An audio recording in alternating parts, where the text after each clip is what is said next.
you've got big plans for the day, Slater? You know it, pal. Where are you going?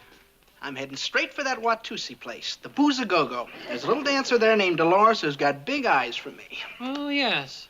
Is she the one in the cage? That's right. In a cage?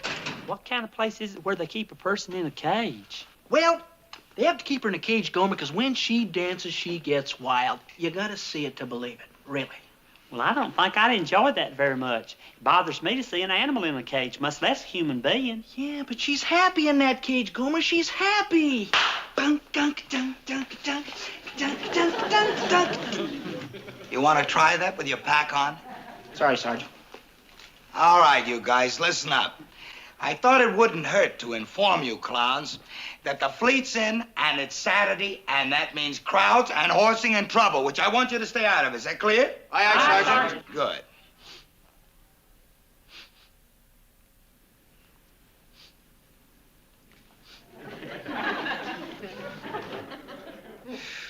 It's you.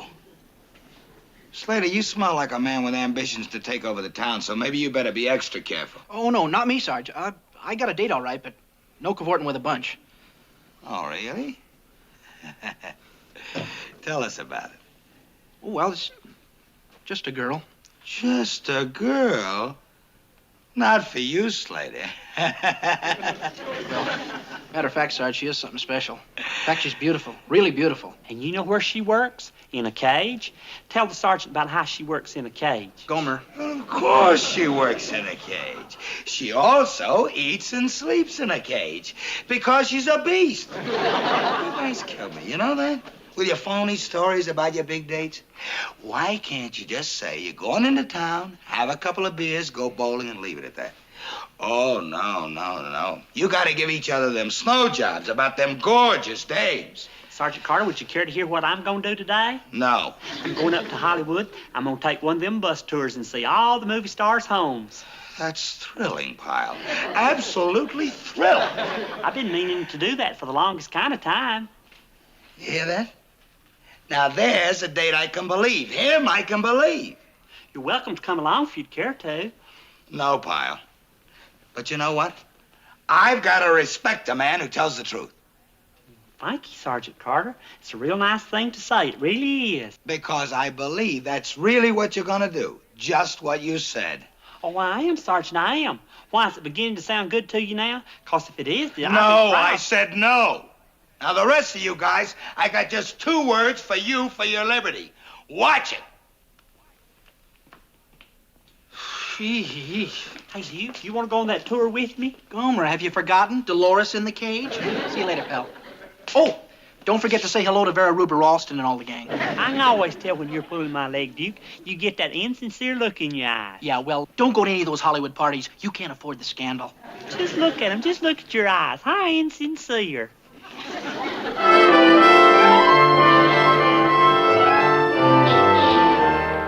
Now on Foothill Road in fabulous Beverly Hills. On the left, we see the beautiful home of that famous piano-playing star, Liberace. Do you know what I heard? He has a swimming pool shaped just like a piano. And his bed is shaped like a piano also. Really? You see, his whole life is so involved in piano and piano playing. And on this same street, we see the home of the very glamorous and popular young movie star, Tina Tracy. Tina Tracy? Why, I've seen every one of her pictures. Excuse me, ma'am, I gotta speak to the driver. Driver, would you do me a favor? Sorry, no refunds. Oh, it's not that. I'm having a wonderful time. I was just wondering if you'd stop for a second while I got a picture of Tina Tracy's house. It'd mean a lot to me, it really would. Yeah, well, okay, you'll be in a service, man. But just a second, I got a schedule to keep. Thank you.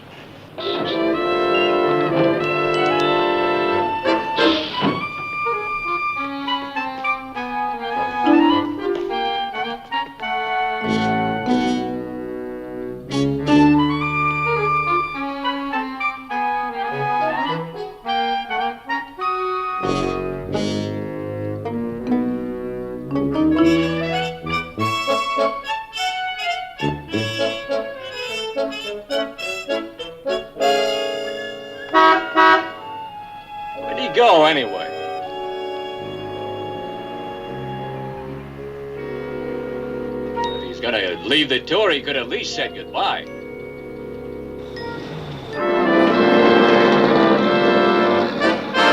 Hey, wait for me!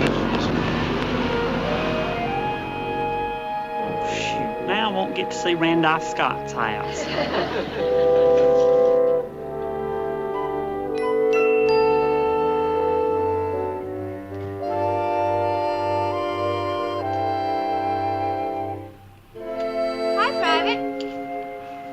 Hey, ma'am.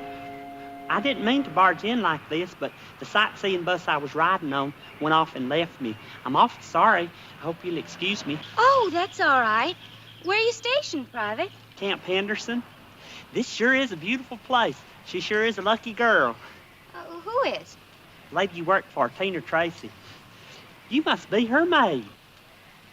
Well, no, at the moment I'm more like her gardener. Really and truly? I don't think I ever met a professional lady gardener before. You know, come to think of it, neither have I. Well, sure been nice talking to you. If you'll excuse me now, guess I better be going. I don't know why that bus didn't wait on me. Well, what made you get off of it in the first place? Well, to take pictures of my favorite movie stars home. Tina Tracy's your favorite movie star? Yes, ma'am. I bet I've seen every one of her pictures. Really? Everyone? I sure have, starting with Motorcycle Madness, What's New Tomboy, and I was a teenage coot. Well, those were some time ago. Yes, ma'am, but I've seen her latest picture, too. The Monster Who Hated Pennsylvania. I bet I've seen that 8 times. Well, you really are a fan, aren't you? I really am. Well, I'm very glad to know you. I'm Tina Tracy. You're not. Well, I certainly am. You're not spoofing me, are you, ma'am? No. Here, I'll prove it to you. Remember this scene? General, the monster's wiped out Pittsburgh and Philadelphia. You've just got to stop him before he reaches Reading. That's my hometown. Oh, I'll be. You are Tina Tracy. Golly. Well, I don't know why I didn't recognize you right off, but you look so different with that hat and glasses and everything. Well, you haven't told me your name yet. Gomer Pyle. Well, Gomer, now that we've been properly introduced, would you like to come up to the house and have a nice tall glass of lemonade? Yes, ma'am, that'd be real nice. Here you are, Gomer. Another glass of lemonade. Thank you, ma'am. This makes 3 of them already. Golly. If the folks back home could just see me now, sitting here talking to a real movie star. That reminds me. Did you know that back home in Mayberry, they used to call you the Annie Ruth Collins of Hollywood? No, I didn't. Well, I'll tell you how it happened. You remember a movie you was in called Private Hospital? Mm-hmm. Remember you was in love with this married doctor with the 3 children? Well, the exact same situation happened to Annie Ruth back in Mayberry. Only thing, he wasn't a doctor, he was a veterinarian. And she didn't give him up like you did in the movie. No, sirree. She married this veterinarian right after his wife run off with this traveling salesman. And now the doctor drinks quite a bit, and Annie Ruth has to take care of the 3 children. Poor thing. Tell me more, Gomer. Oh, miserable. I take it things didn't work out exactly the way you'd planned, Slater. It never fails. When you over-anticipate, you're bound to be disappointed. Thanks a lot, Hummel. Didn't you get to see that Watusi dancer? Oh, yeah. Yeah, I saw her. Well, what happened? She invited me home to meet her family. Oh, that sounds very nice. Her husband and 2 kids. I don't know why I even bother going into town. I could have more fun doing my laundry. You? Boy, have I got something to tell you. Well, you hear this. You know that Hollywood tour I went on? Well, I had one of the best times I've ever had in my whole life. Guess who I spent the afternoon with? Come on, guess. I don't know, Gomer. You'll never guess in a million years, but guess anyway. I give up. You'll never guess. Gomer, I give up. Okay, then I'll tell you. I spent the whole afternoon with Tina Tracy. What do you think about that? How long did it take you to think that one up? She is, without a doubt, one of the nicest, sweetest girls I ever met in my whole life. Right away, she offered me this nice tall drink. You mean you don't believe me? Gomer, I'm not in the mood for jokes. Can you knock it off? But this is no joke, Duke, honest. and I've saved the best part for last. She told me to come back tomorrow for a barbecue, and I could ask a few of my buddies. Oh, sure. And she'll fill the pool with champagne for swimming. You mean you don't believe me? Gomer, it's just a little far-fetched. Just a little. Well, I'm surprised at you, Duke. I really am. You're supposed to be my best friend. Have I ever told you a fib my whole life? No, but there's always a first time. Well, I'll tell you exactly. I got off of this tour bus to take a picture of Tina Tracy's house, and there she was. And she is without a doubt one of the nicest. You really met her? You really met her? I'm surprised at you, Duke. If I said I did, I did. Well, I mean, it's just like a thing like that happens to a serviceman like once in 1,000 times. And who'd ever figure you to be so lucky? Well, I was, and like I said, she told me to bring some of my buddies I'll over. go. And it's all set. The three of us will go up to Hollywood tomorrow. The three of us? Who's the third? Well, Sergeant Carter, of course. What do you want to ask him for? Well, he's my buddy, too, isn't he? I'll go over there first thing in the morning and ask him, and he won't be like you. He'll believe me right off like he always does. Swear. But it's the truth, Sergeant. Pyle, you mean to stand there and tell me that you spent a whole afternoon with a sex pot like Tina Tracy? I did, Sergeant, I really did. But she ain't what you said she was. She's a nice, wholesome girl. Okay, Pyle. To you, she's a nice, wholesome girl. But you do believe me, don't you? Of course. Did I ever doubt you? Then you'll come? Well, Please say you'll come. well, you clowns may not even know how to behave. You probably need someone along to show you how to behave in a classy house. Okay. But for just one reason, to supervise. Golly, thank you, Sergeant. Okay, who else is coming? Well, just so far, it's me and you and Duke. And the corporal, if he wants to. Good. No riffraff.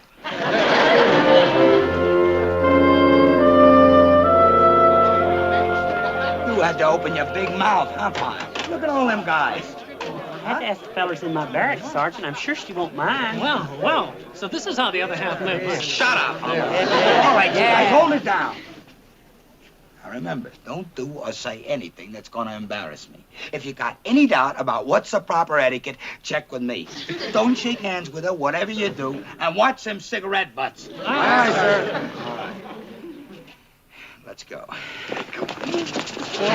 Hold it back.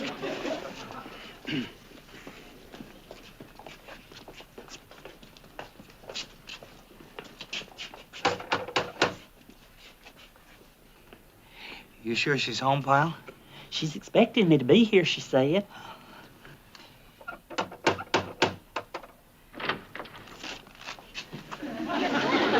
Yes?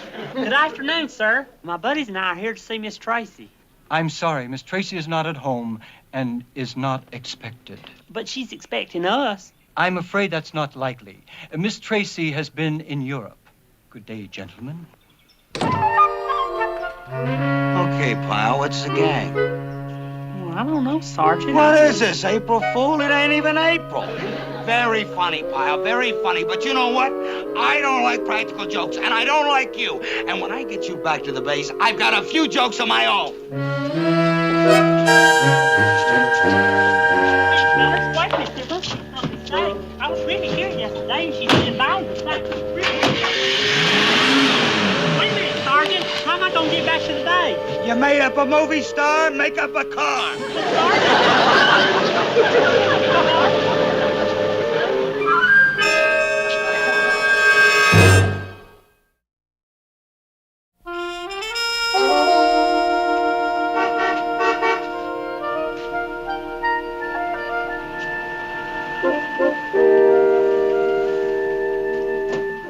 Hey, Miss Tracy. Boy, am I glad to see you. I thought you were going to bring some of your friends with you. I did. Well, where are they? Well, they left. They left. Why? Well, my buddies and I went up and knocked on the door, and this feller come out and said that you was in Europe and he didn't know when you'd be back. Oh, Gomer, I'm so sorry. Stevens was just trying to protect me. I should have told him. Oh, I feel terrible. Do you suppose we could call them and explain? Well, I don't think that'd do any good since they thought I made it up about meeting you and all anyway. Now I'm sure they think I'm some kind of a liar.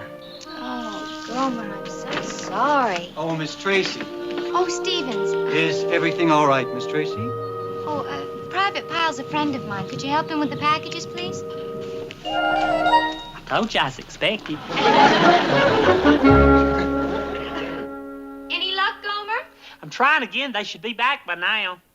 Hello? Corporal Boyle? Could I speak to Sergeant Carter? It's Pyle. He wants to talk to you. Are you kidding? Hang up.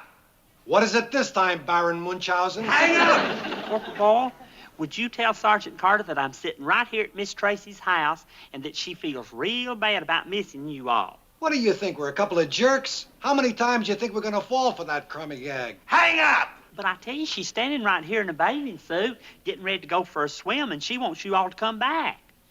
Here, give me the phone. I'll talk to him.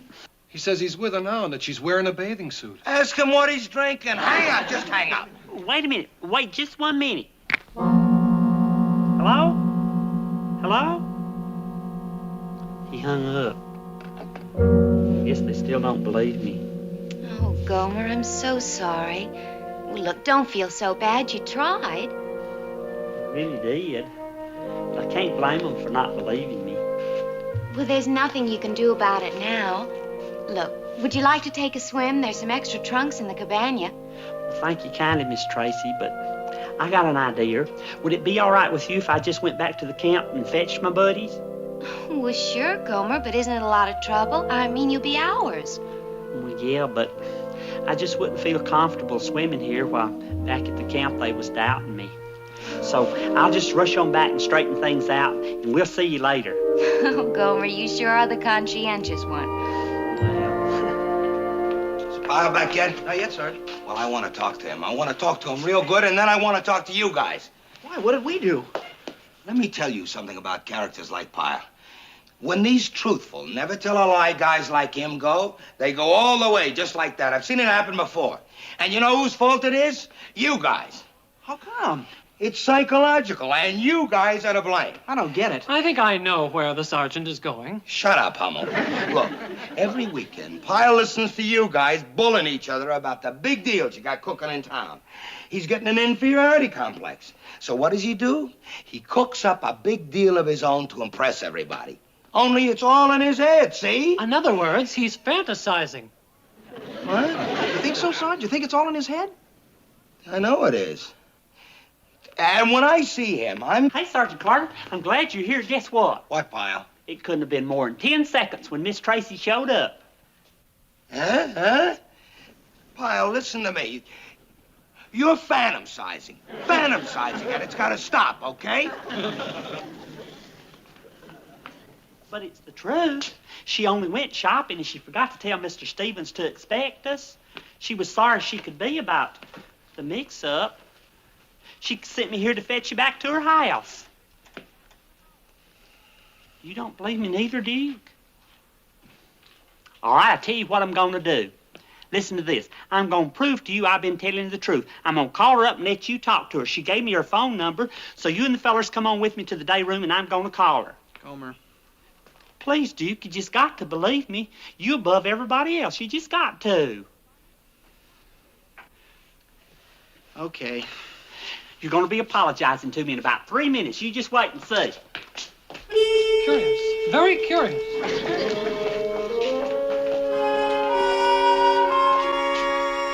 Now what is it, Gomer? I'm looking for the piece of paper with the phone number on it.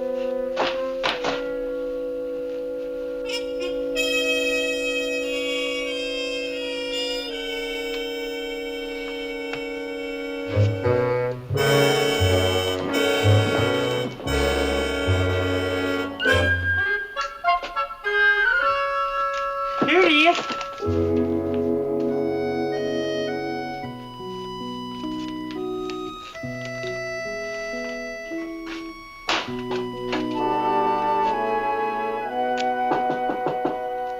It's open, it's open. What are you doing here, Pyle? What do you want? Sergeant Carter, I know you're mad at me, but could I talk to you for a minute? No. But I've got some good news for you, Sergeant. You being transferred? Oh, no, this is good news. I just talked to Miss Tracy on the phone. Take it easy, Vince. Don't let him aggravate you. You're right, Boyle. Pyle, get out of here. But listen, Sergeant, she's coming down here to pick us all up and take us home with her. She's coming here to the base. Pyle! She is. She really is. Oh. Oh, then, Maybe I better get ready for her. Oh, one more thing, Sergeant. Do I have your permission to bring Miss Tracy on the base? Of course, Pyle, of course. Bring her anywhere you want. Bring her to the barracks. I'll be there to welcome her. Thank you, Sergeant. I'm glad we're buddies again. You do believe me. Oh, of course. He says he's going to bring her here. You think maybe this time? Are you nuts, boy? He's caught up in a pack of lies. He'll come up with another excuse. You think he's flipped or something? I don't know, but it's time for the cure. Come on. Where are we going? To the barracks. What for? Look, I don't know what this clown has cooked up, but this time, when he comes in with his latest excuse for why she couldn't make it, we'll be ready for him. Did you have any trouble finding a place, Miss Tracy? Oh, not a bit. In fact, it was a very nice ride. And I'm glad we're going to get this whole thing straightened out once and for all. The fellas should be ready now. They were getting all spiffed up when I left. Did they finally believe you? Well, it took a lot of doing, but I guess they finally did. My, don't you look pretty? Ain't they gonna be surprised? Well, here we are. Who is it? It's me, Gomer. All right to come in? Oh, sure, Pyle. Come on in. Eyes, height!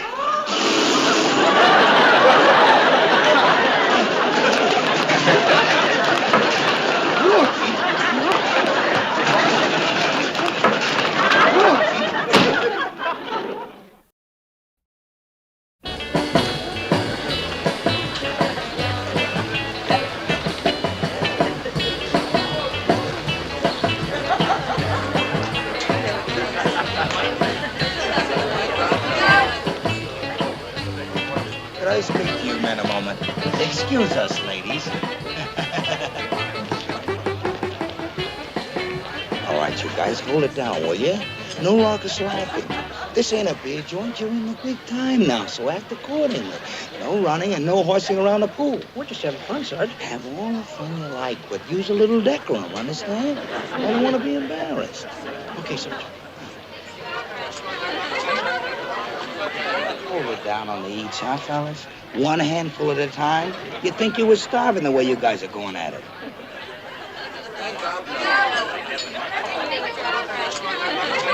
That's so funny, Gomer.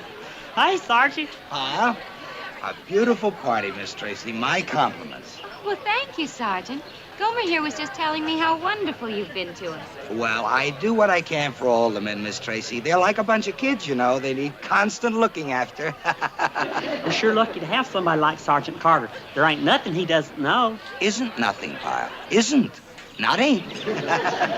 Miss Tracy, he's watching us all the time. Yes, I have to keep my eye on him every minute. You never can tell when one of them's going to do something foolish.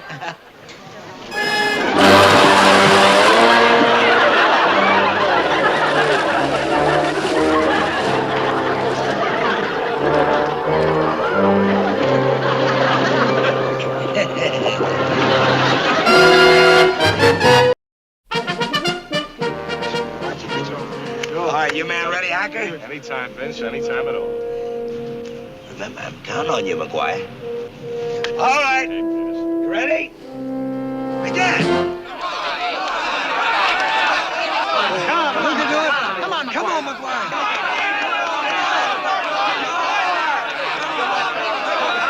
5 seconds to go.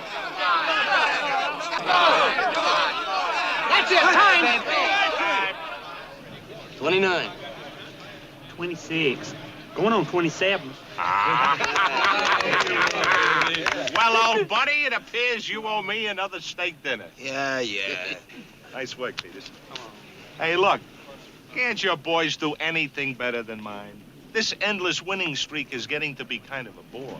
Yeah, well, it ain't gonna last forever, Hacker. One of these days. Sure. But if you'll excuse me, I gotta go change. I want to look my best for dinner tonight. You can pick me up around 8, dearie. Tomorrow's another day, Sergeant. Luck. I never saw a guy with so much luck. One of these days.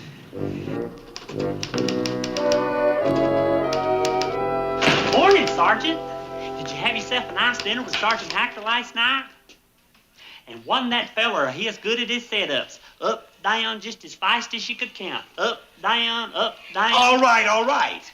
And you took it so nicely, Sergeant. That's one of the things I admire most about you, is you're such a good loser. Well, I've had an awful lot of practice lately. But it's a wonderful virtue. My daddy used to always say back home, anybody can be a good winner, but it takes a whole lot to be a good loser. Yeah, and it takes a heap of living to make a house a home. Will you just clean the windows? That hacker. I have to listen to his big mouth every day, and I have to pay for his meals every night. This is even worse than being married. Don't worry, Vince. You'll catch up to him yet. You'll see. Well, it better happen sooner, or I'll have to quit the Marines and sign up for the poverty program. These guys have been beating ours at everything. Football, baseball, basketball, what's left, huh? Knitting, mahjong, what? Hey, Sarge, we're in. Wait till you hear this. What is it, Slater? This is Larson, one of the new men we got in on those transfers. Yeah, I know, so? So you know what Larson was before he joined up, Sarge? An archery instructor. Archery? Archery, you know, bows and arrows. So he's good at archery, so what? Oh, I mean, he's really good, Sarge. Good enough, I would say, to put your money on. I mean, a real pro. Archery, huh? And you're pretty good? Well, I taught at the Y. He's got a room full of trophies at home from contests, Sarge. Tell him, Larson, don't be so modest. You mean you actually did this bow and arrow shooting in competition? Well, I won a few. No kidding. How about that? We can knock old Hacker off with a bow and arrow. That's what I mean, Sarge. Welcome to the 1st Platoon. Come on, let's get over the rec hut and grab some equipment. Bows and arrows. How about that? Hacker's out there. Look, we gotta keep this under wraps. Slater, you get Larson back to the barracks, the back door, and see that he keeps rested. Right, Sarge. Come on, boy. You and me grab the equipment. Right, Sergeant. Sergeant, anything you want me to do? Huh? Oh, no, nothing. I want you to stay clear of this. I don't want any foul-ups. Archery. How about that? Well, my old friend Sergeant Hacker. Did you enjoy your steak dinner last night? Fine, like always. Good. We'll have to do it again sometime. Oh, by the way, you did say you would compete with us in anything, didn't you? Good. I'll be able to see you a little later. It's a lovely morning, isn't it, Boyle? Just lovely. See you later, Jensen.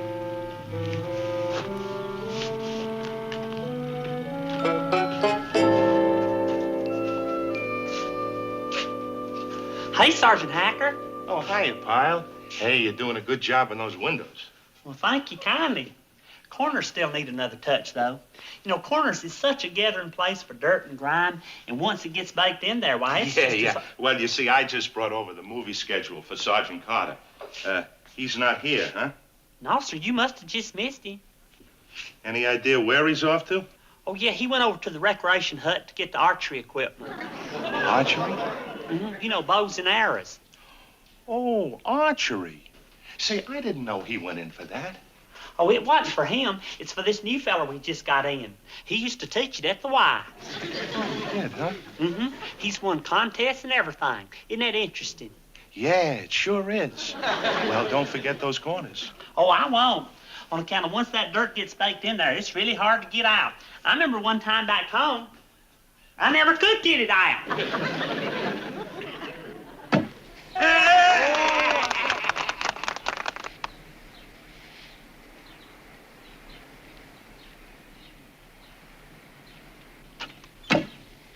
Hey, nice score, Larson. Hey, nice scoring, Larson. Nice work. 2 reds is 14, a blue is 5, and a bullseye, that makes... 28 points. Hey, you hear that? 28 points. It's your turn, old friend. I can taste that steak already. Well, I suppose it had to happen sometime. Yeah, well. Okay, you, Yellow Bear. What'd you call him? Yogi Bear? Not Yogi Bear, Yellow Bear. Charlie Yellow Bear. He just transferred our outfit. Yellow Bear? What kind of name is that? Well, what would you expect, seeing he's a full-blooded Indian? Indian? Beautiful. How's that for shooting, pal? Another one.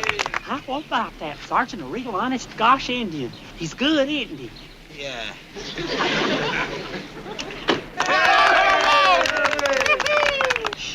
Bam! Boy, that's awful good bow and arrowing, Charlie. Just about the best I've ever seen. Wasn't that good, Sergeant? Shooting like that, it makes you wonder why the Indians never did beat the white man.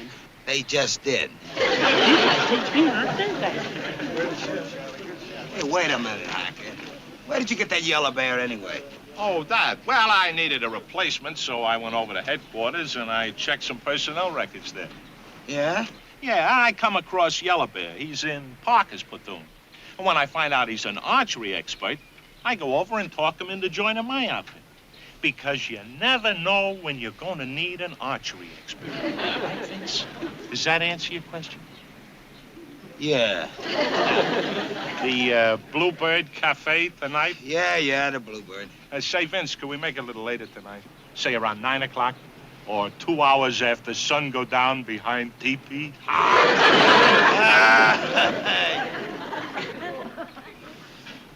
It's 4 o'clock. Hey, Pyle! You'll find Persky over at the mess hall. Tell him I gotta borrow $10. And get that stuff back to the rec hut. Yes, sir. Boy, wasn't that Indian... On the double! Move it! Move! Oh. He did it to me again. Must have got tipped off about the archery. Showing up at an archery contest with an Indian. Funny. Very funny. There's gotta be a leak in this organization, and when I find out who... Hey, Sergeant, Corporal. Well, what are you doing here? I told you to pick up that dough from Persky. Oh, I did. Here it is. And I took all that archery equipment back to the rec hut. Already? Sergeant told me to do it on the double, and that's just what I done. I run every step of the way. What's this? Oh, that's the movie schedule. Sergeant Hacker brought it over and wanted to give it to you personal, but I explained you was out getting the archery equipment. Oh. You explained to him that I was out? So that's why. I knew it. I knew there had to be a big mouth somewhere. I might have known it was Pyle. Pyle, you were in for it. You see this? Take a good look at it, because that's all you're going to be seeing for a week. You're going to scrub down this hut. You're going to scrub down the barracks, the mess hall, the rec hall. My one chance to clobber Hacker, and you have... Did you say that you ran to the mess hall, the rec shack, and back? Boyle, do you mind? You're going to have dishpan hands and knees and feet. But, Sarge, don't you see? That's over a mile and a half. So? Why, he ran it in less than 9 minutes. He ran all that way in less than 9 minutes. Over a mile and a half. 9 minutes? That's good, ain't it? It's better than good. It's crazy. You got a track star on your hands. Yeah. Well, if I'm gonna do all that swabbing, I guess I better get started. Swabbing? What swabbing? Take a little joke. As if I'd ever want you to do anything like that. Here, come on over here and sit down. Take it easy. That's right. Have a cigar.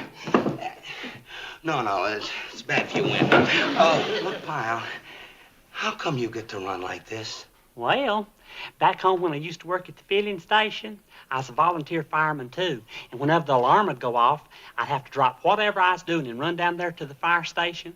Well, it was about a mile, so unless I made it in 4 or 5 minutes, I'd lose my place on the truck, and I wouldn't get to ring the bell. So you ran the mile? In 4 or 5 minutes. I had to, or I wouldn't get to ring the bell. So I practiced on running. Otherwise, Farley Upchurch would get to ring the bell, and I sure did like to ring that bell. Is it possible? We could clock him to make sure. Right. Look, Pyle, get back to the barracks and get some rest. Then meet us here tonight at 8 o'clock, right after dark. Only don't tell nobody about this. Nobody. Right, Sergeant. Well, what's it all about? Well, Pyle, if it works out, I'm going to give you a chance to ring the bell for me. Keep at it, Pyle. Only 2 more to go. How's this time? You wouldn't believe it.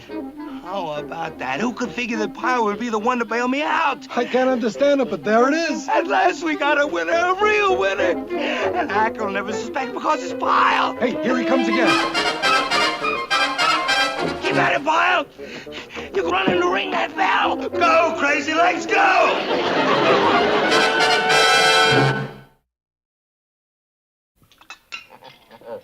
Now I've heard everything.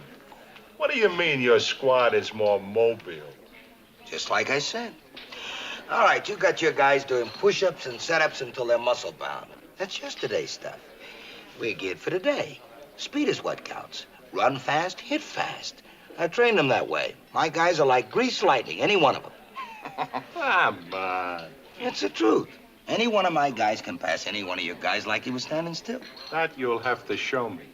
It's easy to prove. Let's have a race.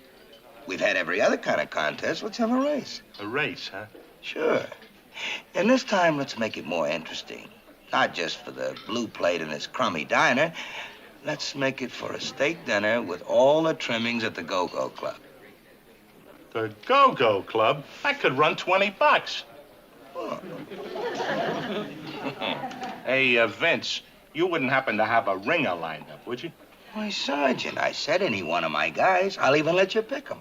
Here, I just happen to have a roster of all the men in my platoon. What could be more fair? Go ahead, pick them. We'll make it for 1 mile on Saturday afternoon. Do you mind? How can you smoke them ropes anyway? Let's see, Masters. He's that little guy, ain't he? Check. Masters it is. Hey, just a minute. Not so fast. What's that crossed out here? Crossed out? Nothing? Nothing, huh? Is nothing spelled Gomer Pyle? Well, it's just that... You know Pyle. He's a member of your platoon, right? He's one of your grease lightning boys, right? Well, What? he's the one I picked. And the bet is on for the big spread at the Go-Go. Yeah, but you... No buts. It's Pyle or no race. Okay. I'll go with Pyle.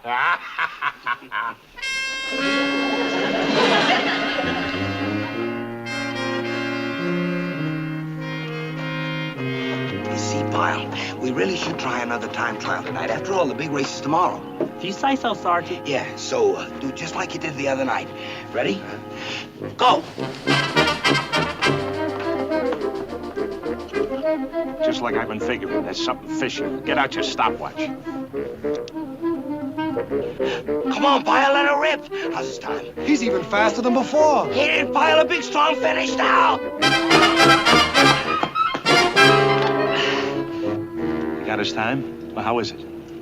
Either this watch is busted or we're gonna be. He's that good, huh? Can Yellow Bear take him? Never. Looks like Carter's finally gonna win one, and a big one. What a rotten trick. Getting sucked in by that marked list.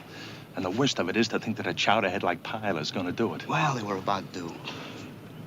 Hold the phone. That's it. We can still win because Pyle is a chowderhead. All his strength is in his feet. He's got nothing upstairs. So? So he'll believe anything. Leave it to me. I'm about to knock him off with some psychological warfare. Come on. Yeah, nice going, Pyle. Now, back to the barracks, Pyle, and get a good night's sleep. I'll run it again for you if you want me to, Sergeant. No, save your strength for the big one tomorrow. Right, Sergeant, whatever you say. Good night. Good night, Pyle. How about that, Vince? He was all set to run it again. Yeah, tomorrow's gonna be a beautiful day.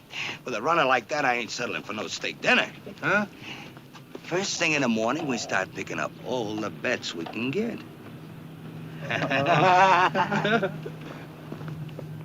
Hey, look at that. Some prize knucklehead's getting awful careless. What is it? It's still lit. Somebody was just out here watching. Maybe clocking. Not just somebody. Can't you smell that? That's one of them crooked cigars that Hacker smokes. Hacker? Then he knows how fast Pyle is. Yeah. Still, what can he do about it now? All he knows is that he's beaten. Not Hacker. He don't play square like we do. He'll try to come up with some crooked trick. Well, like what? Let's see. If I was Hacker and I knew Pyle could win it, what would I do? Hey, Sergeant Hacker. Are you looking for Sergeant Carter? No, I was gonna go to the movies, but, well, I wouldn't enjoy myself. You wouldn't? No, I couldn't. You'll understand when you're a sergeant, Pyle. When one of your men is about to suffer sorrow, there's no laughter in the world for you either. One of your... Who? Charlie Yellowbear. Sweet, trusting Charlie Yellowbear. What's wrong with Charlie? Nothing now, but, well, I hate to think what'll happen tomorrow if somehow he should happen to lose that race. He's running against you, you know. You mean that foot race? Why, that's just a little sporting contest. To you, but not to Charlie. Let me explain. You know that Yellow Bear has served out his full hitch, and in a few more days he'll be leaving the Marines. Then he goes back to the lodges of his fathers, deep in the pine forests of Gitche Gumee. But what a tragedy. If the last memory this noble red man has of service for his great white father in Washington is that of failure and defeat. Do you know what pride means to the noble red man? Especially Yellow Bear, who wants so badly to be a legend in his tribe. But he's good. He's fast. What makes you think he won't win? He's fast, all right. But let's face it, Pyle, you're faster. Well, Sergeant Hacker, are you trying to tell me that I should let him win? It's not for me to say, Pyle. It's for you to search your own heart and decide. But let me remind you that if you win, it's only a little sporting contest. But if Yellow Bear wins, you will have given dignity, pride, and meaning to his life at the moment he needs it most, as he reluctantly sets aside the uniform of his adopted country. Vince, you don't think he'd try to Shanghai Pyle, do you? I don't know. I do know he'll be trying something. You think he might try to rough him up? Well, just to be on the safe side, one of us better stay close to Pyle right up until race time tomorrow. It's an opportunity that few of us have in our lifetime, Pyle. A rare opportunity. It has been written that sometimes a man can truly win by losing. That's what my daddy always said. Anybody can be a good winner, but it takes a lot to be a good loser. A wise man, your father. Pyle, I'm only asking you to do what's right. Must this man go back to his tribe, smarting with defeat, to be scorned and laughed at? Must he sit by the ashes of the cooking fires with the squaws, to gnaw on bones and table scraps they toss to him? Oh, by your good deed, will he return with head held high, feathers in the wind, to lead a long, happy, useful life for many moons to come, until at long last he goes to the happy hunting ground, and the legend of Charlie Yellow Bear will be told with respect around the council fires for generations to come. Think it over, son. I know it won't be easy, but I know you'll do the right thing. Peace.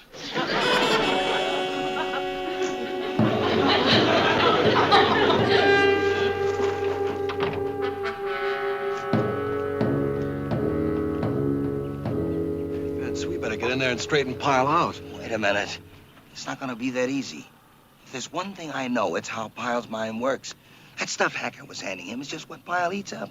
A chance to help out a poor, deserving unfortunate. Yeah, but we could explain it. Explain what? If we want to clean up making bets on him, you know Pyle and gambling. So we're back in the red again. No. Now that we know Hacker has the race fixed, we can ride along on his work. And clean up, too. Yeah? Yeah.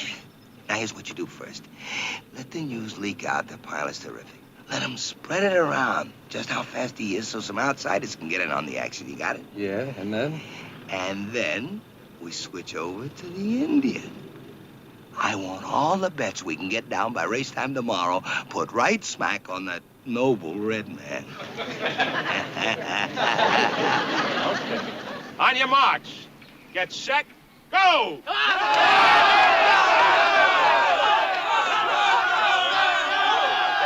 And may the best man win. My thoughts exactly. Pure sportsmanship. Absolutely. Hey, keep an eye on him, Slater. Right, Sarge. Vince, you think Pyle's gonna go through with it? I mean, throw it? That's not a nice way to put it. It's an act of human kindness, and Pyle does a lot of them things. Get some more dough down on Yellow Bear. Come on, Pyle, let her rip! How they doing, Slater? Pyle's in front about a yard. Sarge.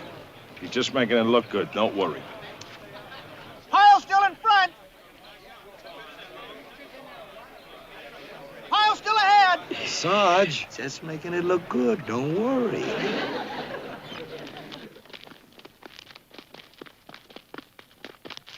Coming past the motor pool. Pyle's still out in front.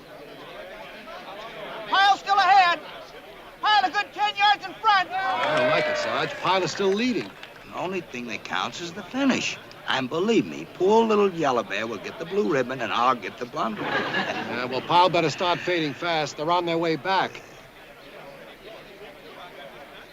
Here they come. Pyle's still out in front. Come on, give it to him. Come on, you Yellow Bear.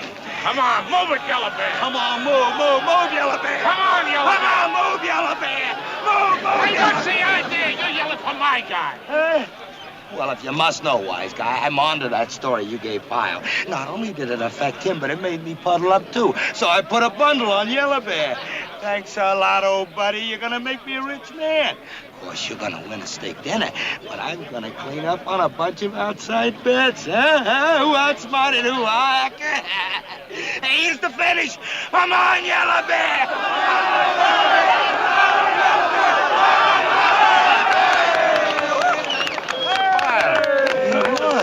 Sergeant, we won. We finally won something. Did I ring the bell for you like you said? Look at the sergeant so happy he can't even talk. And Sergeant Hacker, about what you said, well, you don't have to worry any more about Charlie Yellow Bear. I had a talk with him right before we had the race, and I told him now that he had a fine sergeant like you worrying about all his problems, that he ought to stay in the Marines. So guess what? He's gonna re-enlist. One more thing. Charlie and me's gonna start practicing running together, and he's gonna teach me how to shoot the bow and arrow, and we're gonna get to be real good friends. Yes, sir, real good friends. Just like you and Sergeant Carter. Come on, Charlie. Let's go get our clothes.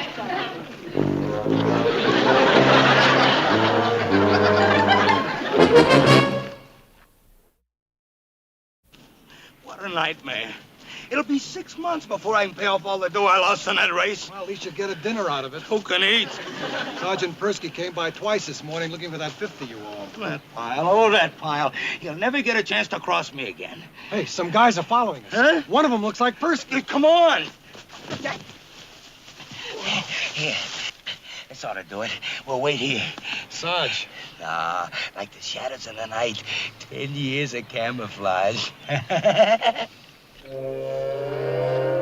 Oh, hi, Persky.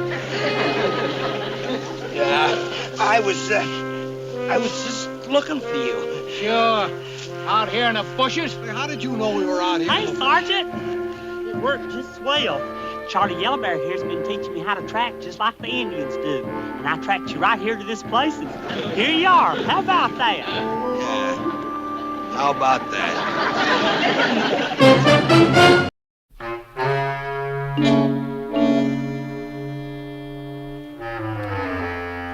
How about it, Sarge? You ready? Yeah, I'll be with you in a minute, Chuck. Crazy, or is it hot in here? I don't think so. Hey, you're not coming down with anything, are you, Vince? I don't know. I feel kind of flush. It's just probably something I ate. Maybe that pizza last night. And better yet, maybe that beer last night. What don't you remember? I don't know.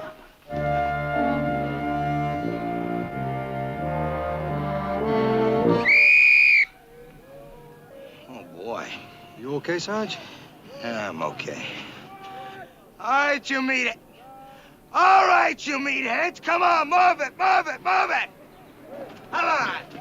It's a mustard out of maple dance. Let's go. Move, move, move, move. All right, listen up. Here's the way the rest of the day shapes up. At 1:30, and I mean 1:30 sharp. You feeling bad, Sergeant? Huh?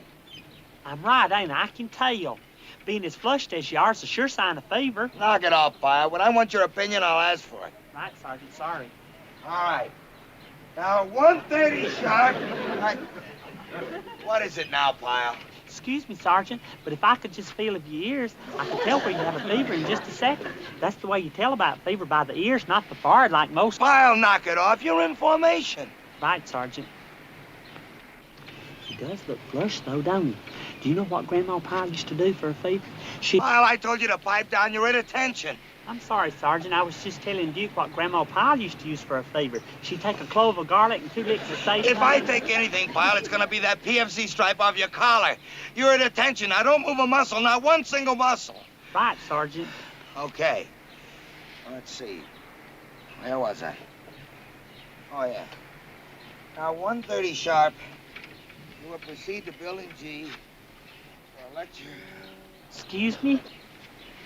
Pyle, I told you not to move a muscle and no talking. But I can't hear you, Sergeant. Did you hear me, Slater? No, Sarge, not too well. I'm sorry. See, if we both can't hear you, then you're bound to be sick.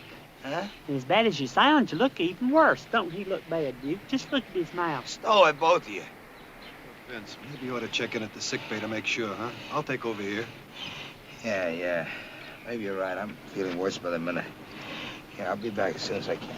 It's for the best, Sergeant. It really is. Just ask him the feel of your ears and see if that don't. Pyle! I hope it ain't nothing serious. Don't worry about it, Gomer.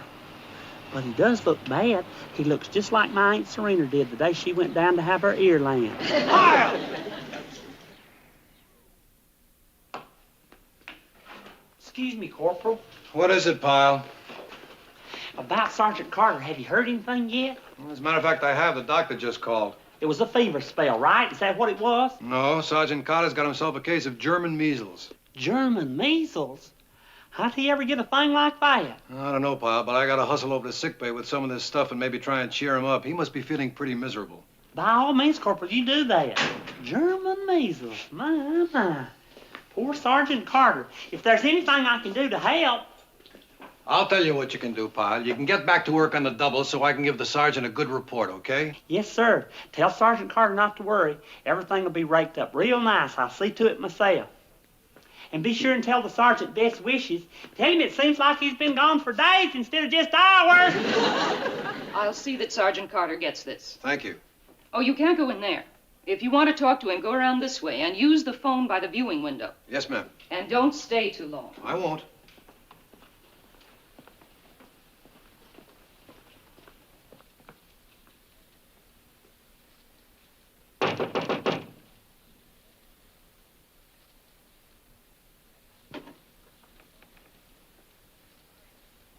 Hi, Vince. I brought some of your stuff over. Hey, you don't look too unhappy. I'm not. In fact, you look like you're enjoying yourself. I am. You're enjoying the German measles? Well, let me put it to you this way. If you had your choice between a 103 temperature without Gomer Pyle and a normal temperature with Gomer Pyle, which would you take? I see what you mean. It's a vacation away from Pyle, so I have to pay for it with a little fever. I may even write a book. German measles can be fun. How long are you going to be in, do you know? Not long enough. If I'm lucky, I'll catch something else and continue the vacation. I saw Pyle just before I came here. You want to hear what he said? Please, Boyle, not while I'm convalescing. He sent you his best and says he misses you. Great. I think my temperature just went up. Well, I better be getting back. Take it easy, Vince. Oh, I will.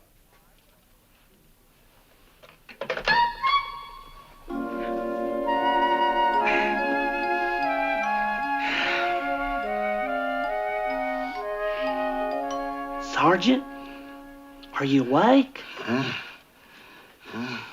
What is it? It's me, Gomer.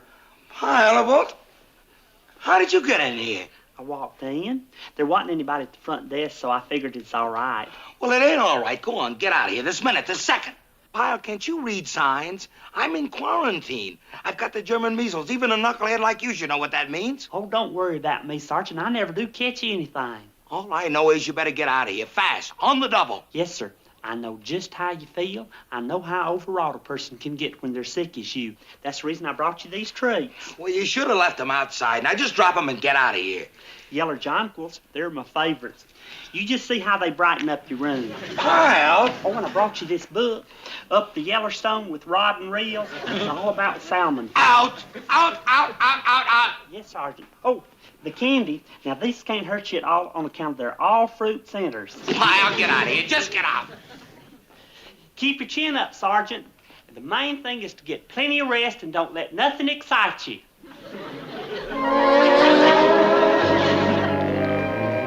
Excuse me, Corporal. Oh, not again, Pyle. I know you're busy trying to catch up on your reports and everything, but I was just But you were wondering... just wondering how Sergeant Carter's making out, right? Well, golly, it's been 3 days. That's right. Like I said yesterday and the day before, he's doing fine. Just fine. Now get out of here. Well, I sure am glad to hear that. As a matter of fact, he's due out of sickbay tomorrow morning.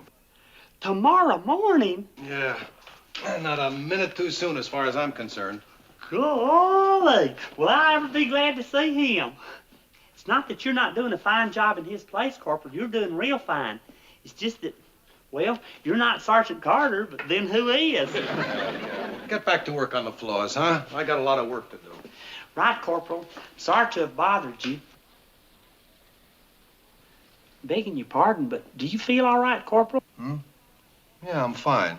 Just a little beat, maybe. I guess that's it. That's what? The reason you look so flushed. Not feverish, mind you, just flushed. Yeah? Uh-huh. I could tell a lot better if I could feel your ears. No, just get out of here.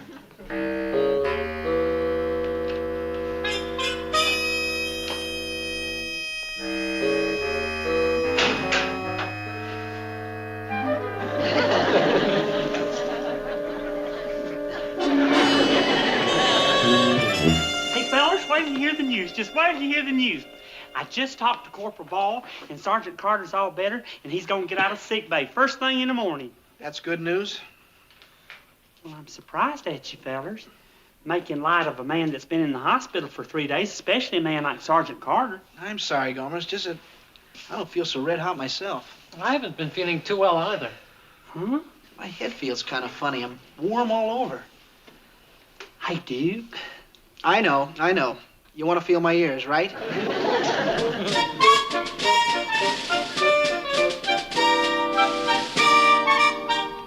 Boyle! Boyle! Where is he anyway?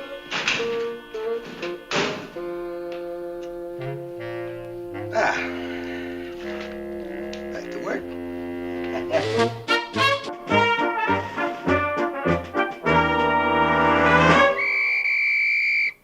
First platoon! Fall in! Come on, move it! Sergeant Carter! Golly, you're back. Sure is good to see you. Huh? Come on, move it! You're looking awful good, Sergeant, considering. A little peeking around the face, maybe. Pyle, where is everybody? You look like you've lost weight. But that's natural. It's just perfectly natural. Pyle! An active man like you gets laid up, and his juices just play heck with his appetite. Well, where is everybody? What's going on? Oh, that's right, Sergeant. I guess you don't know. Don't know what, Pyle? What? Everybody's down with the German measles, just like you had, even Corporal Ball. Right. They all woke up this morning feeling sick and sore all over. I never saw anything like it. So that's what the excitement was all about. They must have been checking in when I was checking out. Ain't it a shame, Sergeant, a whole platoon coming down with the German measles? They say that somebody carried it right into the platoon, and everybody caught it from this carrier. Carrier? Then how come you're not sick? Me? Oh, I never catch nothing. And you're the only one here? That's right. Looks like for the next few days, it's just you and me, Sergeant. Just you and me.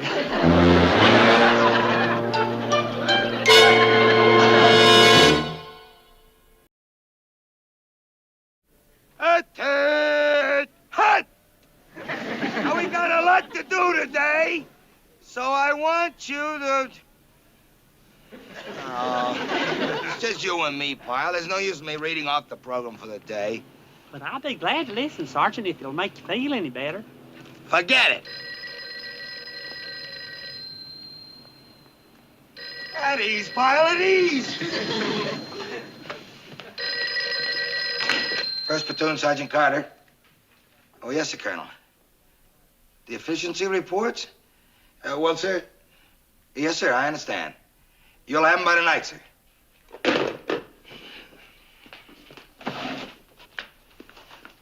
Excuse me, Sergeant, for leaving formation, but Captain Hughes gave me these inventory report blanks. He wants them filled out and returned to him by tomorrow noon. Oh, for the love of peace. I'll do it. Huh?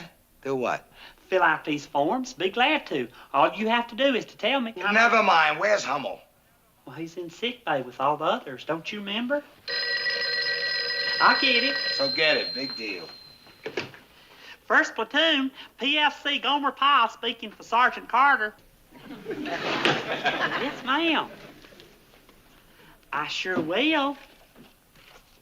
Thank you for calling. Bye. That was Lieutenant Klinger over in sick bay. She's missing some of Corporal Ball's personal records. Third drawer right in the front. Right, Sergeant. I'll take it over there myself if it's okay. I'll be glad to, Sergeant. I'd be more than happy to. Take 'em over. Just go. Right, Sergeant. It's a pleasure. Anything I can ever do to help you out's always a pleasure, especially now that you're so hard-pressed. And, Sergeant? Yeah?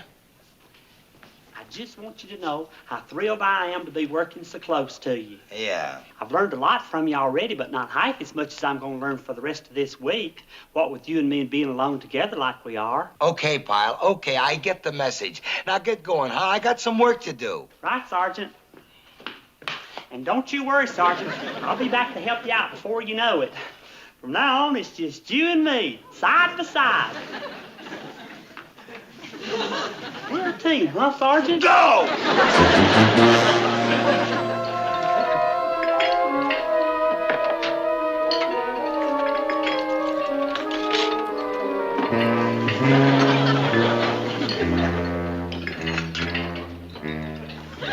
Sergeant, can I borrow the ketchup?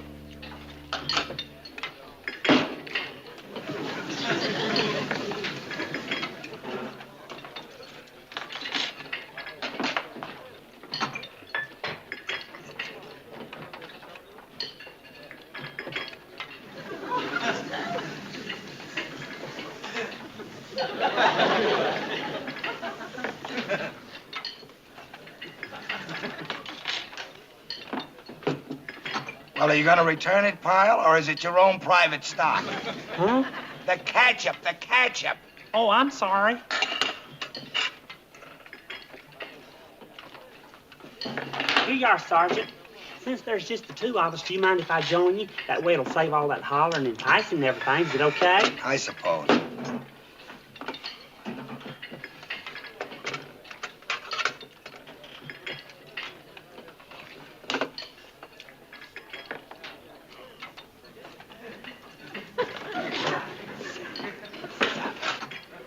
What are you doing? I was just counting, Sergeant. How many times do you chew your food? I don't know. I don't count. I just eat. Grandma Pyle says you should chew each mouthful of food 12 times before you swallow it. Anything less than 12 chews is bad for your digestive tract. Did you know that, Sergeant? Pyle. A human being ain't like a dog. A dog don't chew at all. He just swallows his food whole and lets his stomach do all the work. I remember once I had this old bird dog, and he caught this wild turkey and... Pyle, just eat your chow, huh? Just eat your chow and knock it off, okay? Oh, I am, Sergeant, I am. I just like to take my time and enjoy it. You know, sure seems strange just the two of us at this big old table. Yeah.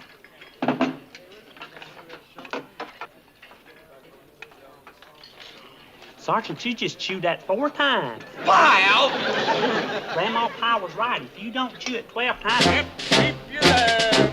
Keep your leg. Keep your leg.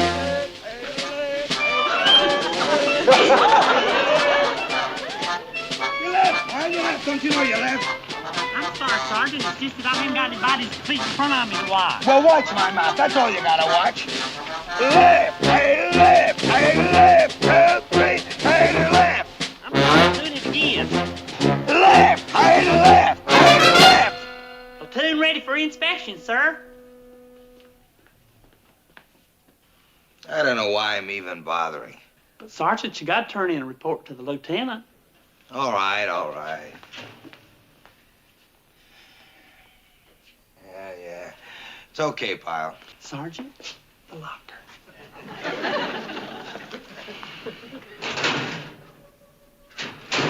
It's okay, Pyle, as you were. Sergeant, is that all? Yes, Pyle, that's all. But it sure went awful fast. Well, there wasn't much to do, Pyle. Sergeant? Huh? Let's do it again. What? Can we do the inspection again just to kill some time?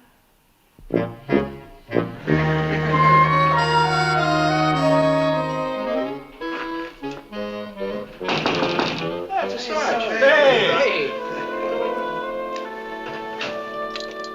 Hi, Vince. How you doing, Chuck? You feeling okay? Oh, not bad, not bad. Say, how you getting along with your one-man platoon? Don't ask. Not bad, huh? Do you know what life is like with Pyle? Do you have any idea? I can imagine. It's worse than a horror movie. Every move I make, there he is, sticking to me like a bee sticks to a plate of honey. And he never shuts up, never for a second. Now, why can't he be in there with the rest of you guys? I don't know. I guess he's immune. Looks like he's just a carry and he never gets it himself. Oh, no. Maybe he just wasn't exposed long enough. Yeah, that's it. Huh? I was just thinking. Pyle can't have that much immune. I mean, when a bug like that's going around, nobody's immune should be that much better than anybody else's, right? Look, Vince, if you're thinking what I think you're thinking... Do you blame me? Huh? Knowing Pyle like you do you blame me? What, purposely exposing a guy to a case of the measles? Come on, Vince. Who said anything like that? I was just thinking he's bound to catch it sooner or later. So why not now, huh? Why not? Mothers do it all the time. When one kid gets it, she exposes all the kids to it. That way she doesn't have to go through all that trouble, one kid at a time. Vince, you're as warm and human as they come.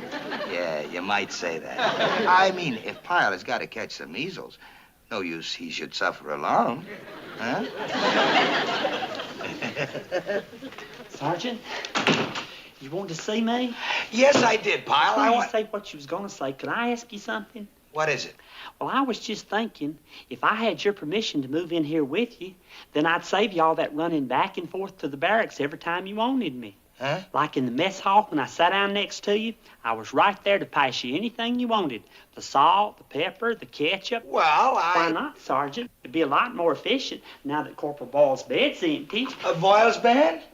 Oh, yeah. Yeah, oh, okay, Pyle, that might be a good idea. Look, I want to... Sergeant. Thank you. I just knew you'd like the idea. No, I think it's just great. Sergeant, now, look, isn't this your bed over here? Yes, that's my bed. And don't you sleep with your head facing towards the window? Oh, yes, I do. Then we'll have to switch the beds around.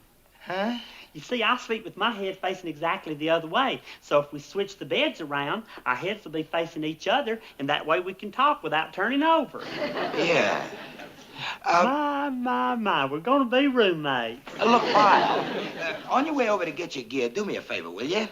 Corporal Boyle wants me to send over this here book. Run it over for me, will you? I'll be glad to, Sergeant. That's what I'm here for.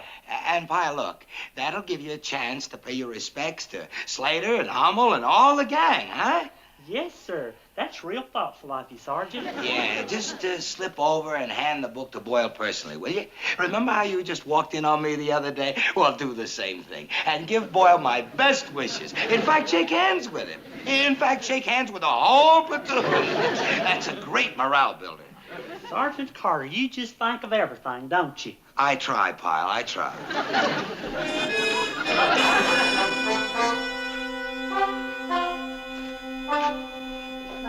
Corporal Boyle? Gomer! Hey, Dick. Hey, fellers. Pyle, how did you get in here anyway? Well, I waited till the nurse left the desk out there on account of Sergeant Carter wanted me to give you this book personally and give you his best wishes. Look, Pyle, you shouldn't have come in here. Yeah, Gomer, you'll get in trouble. This is an isolation ward. Oh, don't worry about me, Duke. Well, here's your book. And best wishes from Sergeant Carter. Best wishes to all of you from Sergeant Carter.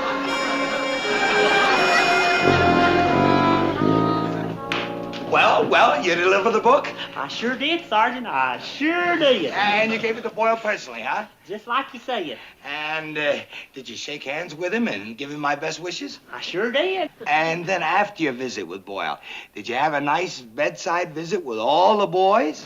Went around shaking hands with everybody. Oh, wonderful. Corporal Boyle seemed very nervous about it, though. He did? Uh-huh. He said that the doctor told him there wasn't no such thing as being immune to German measles. For even somebody as healthy as I am. No kidding. I didn't know that. All it takes is just one little germ passed from one person to another. Just one little germ is all it takes. Is that so? Just one little germ? Uh-huh. You know, I just can't believe we're going to be roommates. Maybe you better pinch me, Sergeant, just to make sure. Later, Pyle, later. Just tell me, how many fellas you think you shook hands with?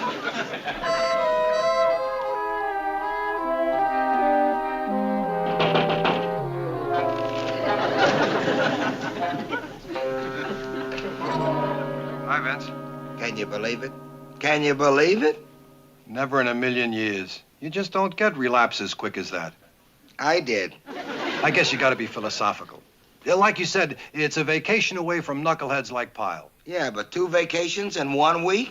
Better than no vacation from Pyle at all, right? Yeah, I guess you're right. If it's the only way I can keep him off my back, okay. Yeah, it's okay by me. Now you're talking. Yeah, I'm right back where I started. Yes, sir, I like it here fine, boy. Just fine. This way, please. Sergeant Carter. Air raid shelter. Orders are orders, Dan. Sterling winked.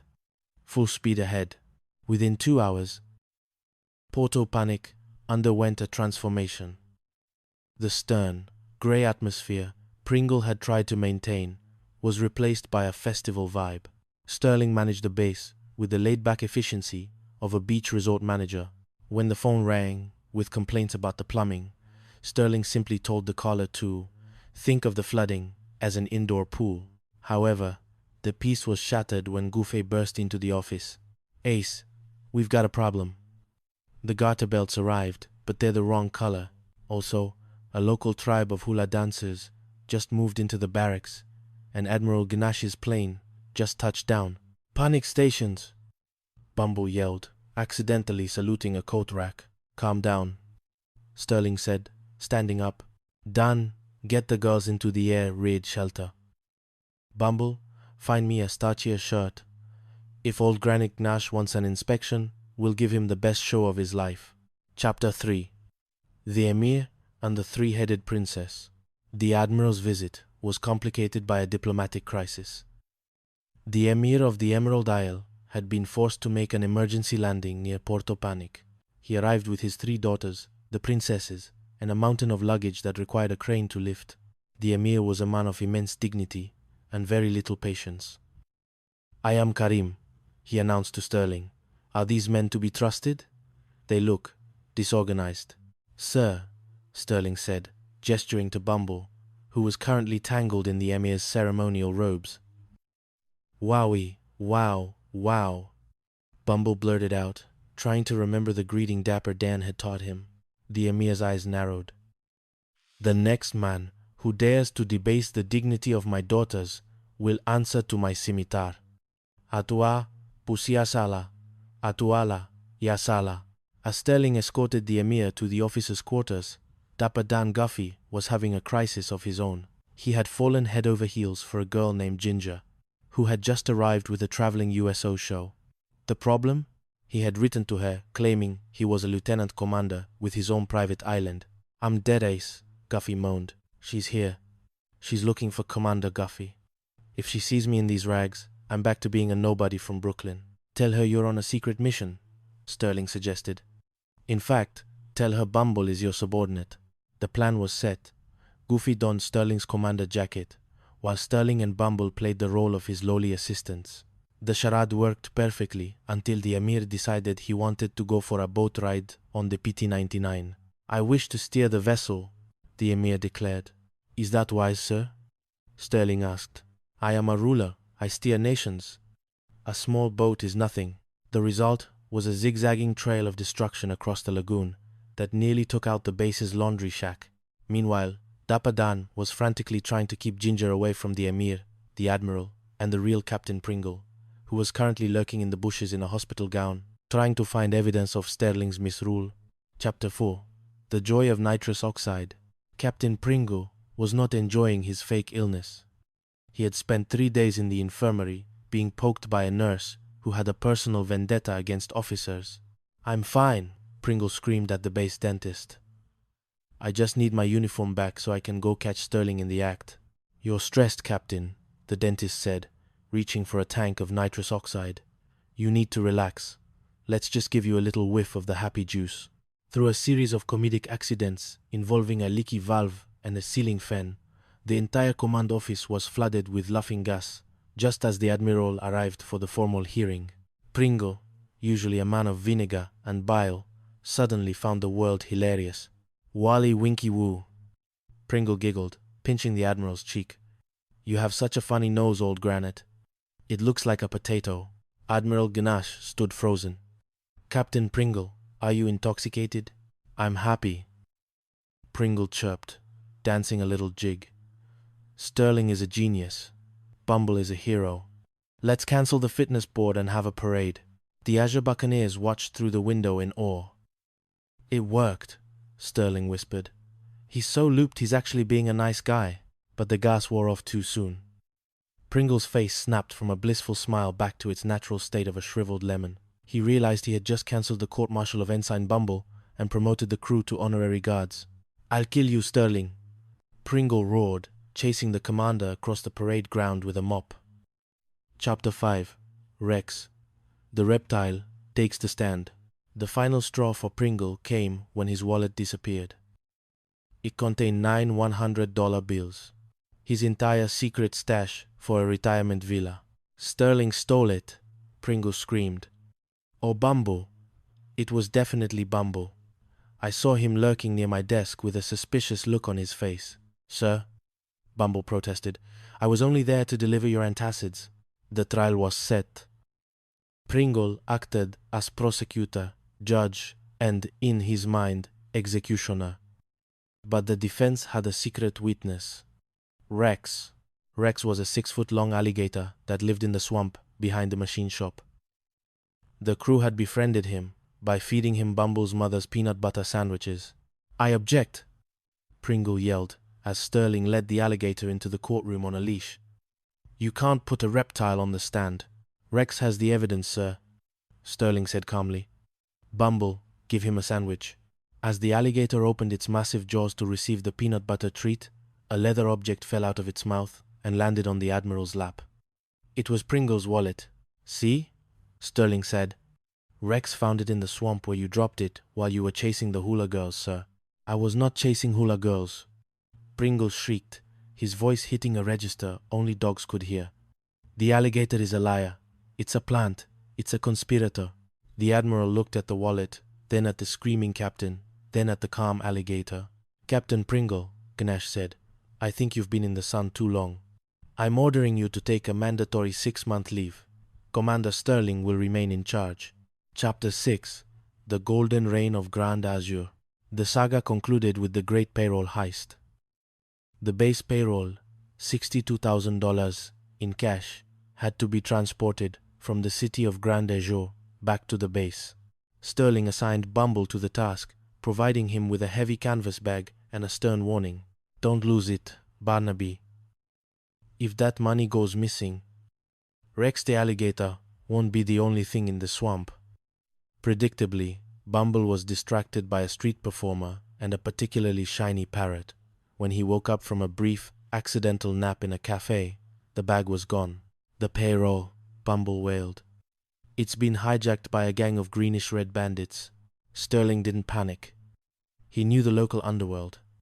He suspected the money had been stashed in an old, ornamental cannon at the city gates, waiting to be smuggled out after dark. The crew of the PT-99 descended upon the city.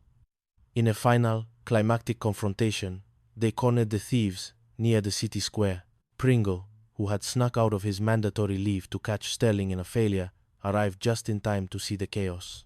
"Aha!" Pringle shouted. "The money is gone. You're finished, Sterling." "Not yet, Captain," Sterling said. He looked at Bumble. "Barnaby, light the fuse on that cannon." "But, sir, it's an antique." "Do it." Bumble struck a match. The cannon roared. Instead of a cannonball, a massive explosion of paper erupted into the sky. $62,000 in small bills rained down over Grand Azure like golden snow.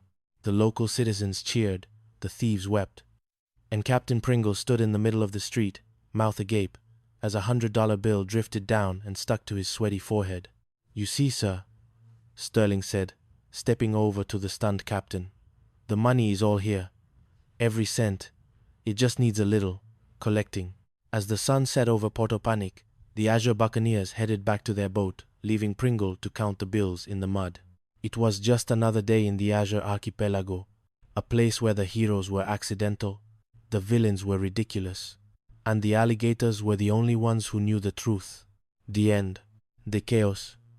Chronicles of Outpost Veridia. A novel of incompetence, interstellar politics, and a very large lizard. Kalasina. Kalasina. Prologue. The leg strap dilemma. Commander Archibald Acid Gut Vane was a man whose blood was roughly 40% caffeine and 60% pure, unadulterated resentment. As the commanding officer of Outpost Veridia, a humid, swampy moon on the edge of the Galactic Federation. He felt the weight of the universe on his narrow, sloping shoulders. He stood in his office, overlooking the neon-lit marshes of Veridia Prime, screaming at his supply officer, "Wow. Just wow," Vane hissed, his face turning a shade of purple usually reserved for dying stars. "Quantum stabilizing leg straps. Lieutenant, the medical corps needs them to keep their anti-gravity boots from flying off their feet, and you are standing here tell me we're out of stock. Sir, the shipment was delayed by a meteor shower." Lieutenant Silas Green stammered. "I don't care. If the nurses need straps, you snap to it.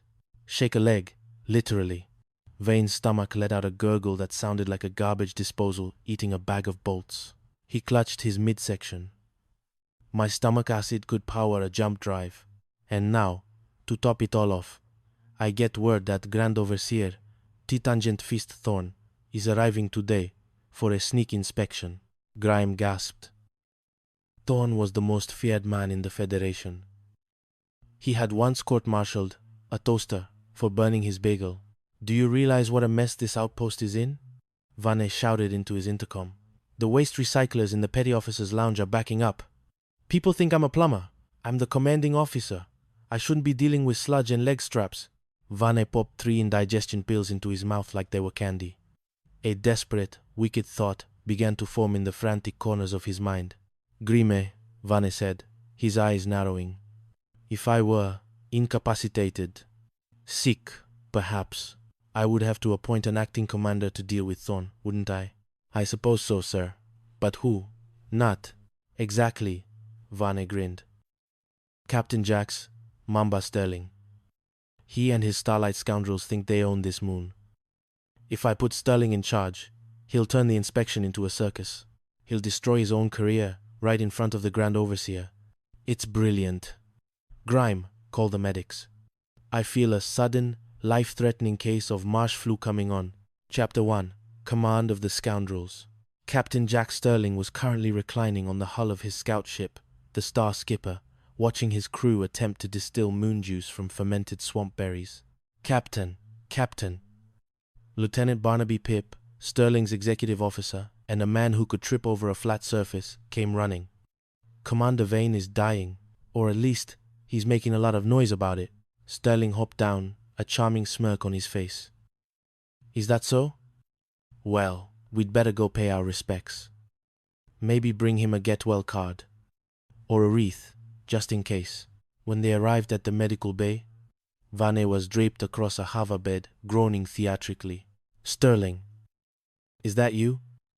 Van wheezed. "The doctors. They don't know if I'll make it. I need a leader. Someone brave. Someone salty.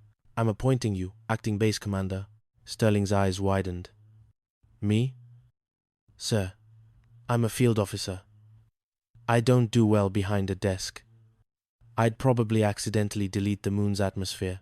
No, Van insisted, fighting back a smile. "I'm also appointing your man, Pip, as acting executive officer. Now, go to my office. Take command." "That's an order." As Sterling and Pip exited, Vane let out a joyful cackle. "This is going to be the happiest illness of my life, Grime.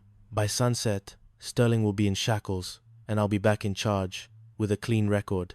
But Sterling wasn't a fool. As he sat in Vane's high-backed leather chair, he looked at Pip. "Barnaby, Vane is setting us up. Thorn is coming, isn't he? The T-Tangent Fist?" "Yes, sir. He's already landed his shuttle." Sterling leaned back. "Well, if we're going down in style. If the Grand Overseer wants an inspection, we'll give him one he'll never forget." Chapter 2. The Marsh Orgy and the Grand Overseer. Within 2 hours, Outpost Veridia had transformed. The Starlight scoundrels had moved a troop of holographic hula dancers into the air raid shelter, set up an illegal gambling ring in the laundry bay, and were currently serving swampberry cocktails to the maintenance crew. Suddenly, the doors to the command center hissed open. A man with shoulders the width of a cargo bay and a face carved from granite stepped in. Grand Overseer Thorn had arrived. "Where is Vane?" Thorn bellowed. Acting Commander Sterling at your service, sir, Jack said, saluting with a cocktail shaker still in his hand. Commander Vane is currently, let's say, battling the demons of the gut. He's in the hospital. Thorne scowled. I'll see him after the inspection. Let's start with the air raid shelter. Sterling's heart skipped a beat. The shelter, sir? It's undergoing a depressurization test. Very boring. Why don't we see the base laundry? Don't. We have a new high-speed spin cycle. The shelter. Now. Thorne growled. As they approached the shelter, music could be heard thumping through the reinforced steel. Sterling signaled Pip, who began frantically whispering into his wrist comm. When Thorne threw open the doors, the hula dancers were gone. Instead, 5 crew members were frantically running in circles wearing oxygen masks. Fire drill, sir, Pip shouted, tripping over a bucket. 100% successful. Thorne looked at Pip, then at Sterling. It's an old Veridian custom, sir. Sterling lied smoothly. To ward off marsh beasts. Meanwhile, Vane, watching through a hidden camera in his hospital bed, was losing his mind. How did they clear the girls? Grime, I'm going over there. I have to catch them myself. Vane threw on a seaman's jumpsuit, hoping to sneak around and find the dancers. But the confusion was only beginning. He stumbled into Thorne in the middle of the motor pool. Bingham, I mean. Vane! Thorne roared. Why are you in a commoner's uniform, screaming about hula girls in the laundry? Sir, they're in there. I saw them. Vane pointed a trembling finger. Sterling appeared from behind a crate. Sir, the commander's illness has clearly spread to his brain. He's having hallucinations. He thinks the laundry is a cabaret. He's right, Thorne sighed, looking at Vane with pity. Back to bed, Archibald. And someone get this man a sedative. Chapter 3. The Sultan of Nebula 9. A week later, Vane was back in command, his ulcer more agitated than ever. He had been ordered to host the Sultan of Nebula 9 and his 3 daughters. The Sultan was a key ally in the war against the Void Reapers, and his favor was essential. Sterling, you and your hooligans are to stay as far away from the Sultan as possible, Vane warned. I'm sending the Star Skipper on a scouting mission to the far side of the moon, but fate had other plans. The Sultan's royal yacht suffered engine failure right over the swamp. It was Sterling who performed the rescue. Greetings, O exalted one, Sterling said, bowing as the Sultan and his daughters boarded the Star Skipper.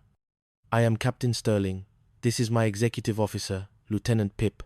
Wow, wow, wow, Pip muttered, staring at the 3 princesses. Quantum stabilizing leg straps never looked so good. Silence, fool, the Sultan's guard roared. Back at the base, Vane was furious to find Sterling escorting the Sultan. He immediately tried to take over. Your Highness, allow me to show you to your quarters, Vane said, pushing Sterling aside. That night, a grand banquet was held. But there was a problem. One of the Sultan's daughters, Princess Siri, had vanished. She had snuck out to see Pip, who had promised her a ride on a Viridian Marsh scooter. If the Sultan finds out she's gone, he'll declare war on the Federation. Vane hissed to Sterling. Where is she? Stuck in the swamp with Pip. Probably, Sterling whispered back. Desperate, Sterling convinced 2 of his burly crewmen to put on veils and dresses to masquerade as the missing princesses. The banquet was going well until the Sultan insisted his daughters perform the dance of the 7 suns. Vane watched in horror as 2 bearded princesses began a clumsy, heavy-footed stomp across the stage.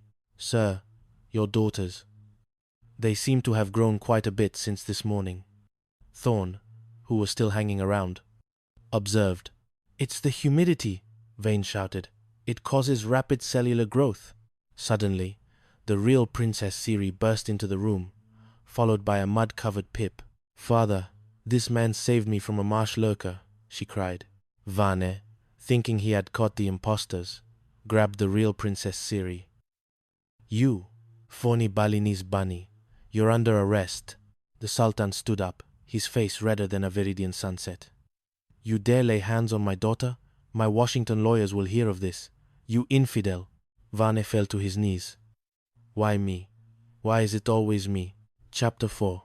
The Laughing Gas and the Fitness Board. Vane's quest for vengeance reached its peak when he decided to file a fitness board report against Lieutenant Pip. I'm going to break him down to a space janitor third class. Vane crowed.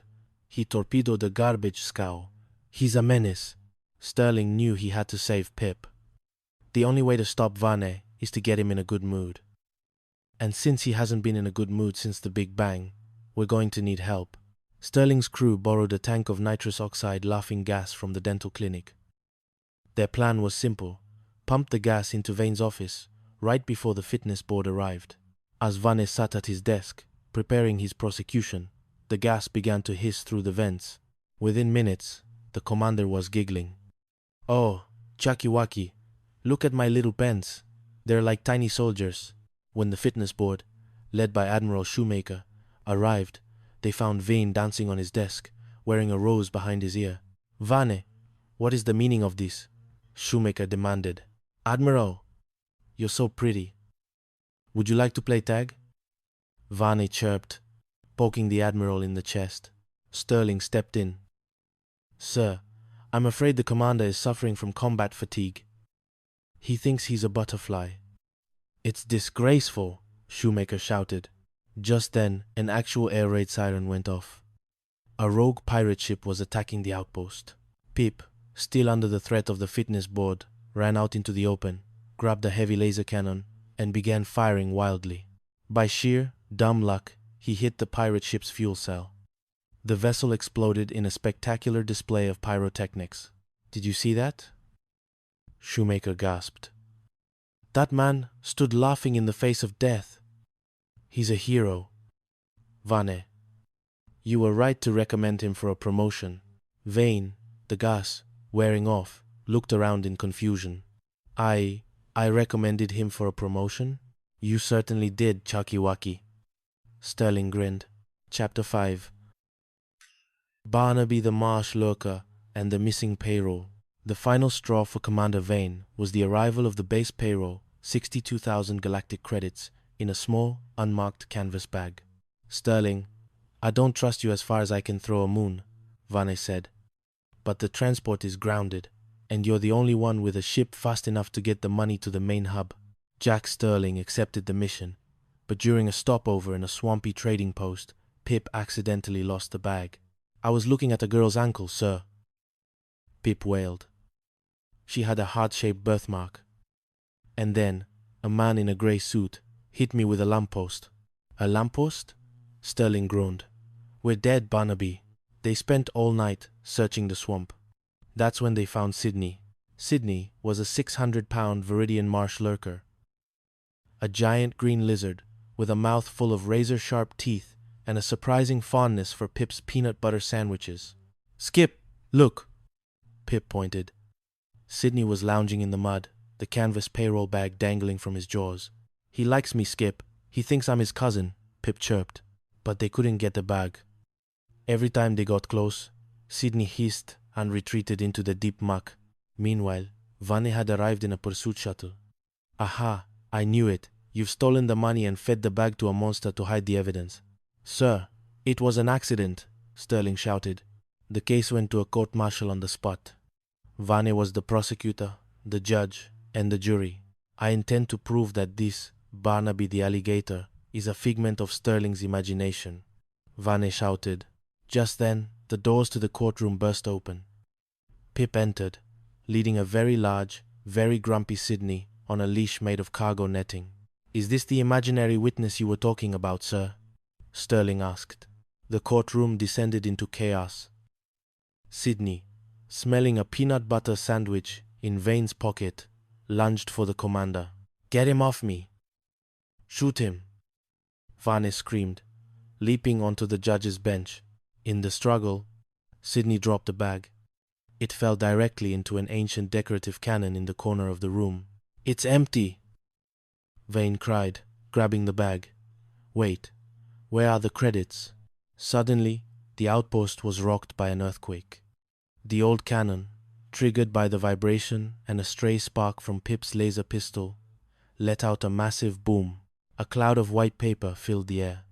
62,000 credits were shot out of the cannon like confetti, raining down on the entire outpost.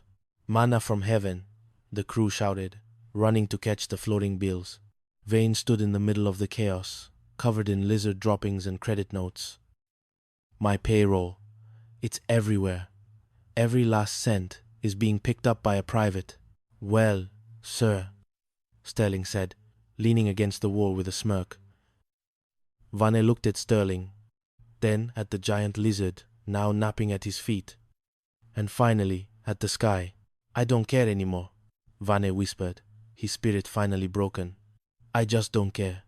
Pip, get that thing out of here. And Sterling, you're buying the first round."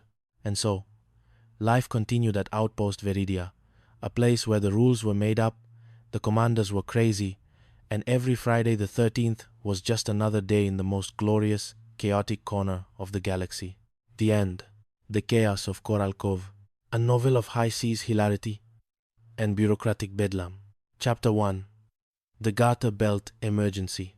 Director Banabi Banakeles, a man whose blood pressure was currently high enough to power a small industrial city, slammed his hand onto the mahogany desk of the Aethelgard private security outpost. "Garter belts, Arthur!" Barnacles shrieked, his voice hitting a register usually reserved for soprano opera singers or frightened bats. "The logistics department is demanding garter belts for the gala, and you, chief supply officer, are sitting there looking like a confused manatee." Assistant manager Arthur Arkwright, a man whose spine was made of pure sycophancy, adjusted his spectacles nervously. "Sir, the nurses at the infirmary were very specific. They said the standard issue elastic is chafing." "Chafing? What a war. Everything is on my shoulders." Barnacles paced the room, his eyes bulging. "I am the director of the most strategically insignificant rock in the South Pacific, and I am being defeated by lingerie." The phone on his desk buzzed with the aggressive persistence of a hornet. Barnacles snatched it up. "This is Director Barnacles. Who did you expect? The Empress of Mars? You know why I'm screaming?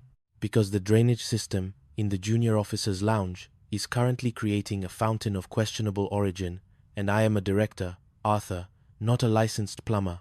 He popped a handful of antacids into his mouth, crunching them like a desperate man. "My stomach acid could start a diesel engine. It's the drifters, Arthur, Captain Mad Dog Miller and his band of nautical hooligans. They are the grit in my gears, the pebble in my shoe, the garter belt in my supply chain." Chapter 2. The Iron Jaw Cometh. The news arrived via a frantic, encrypted transmission. Commissioner Ironjaw Ironside was arriving for a surprise inspection. Ironside was known for two things.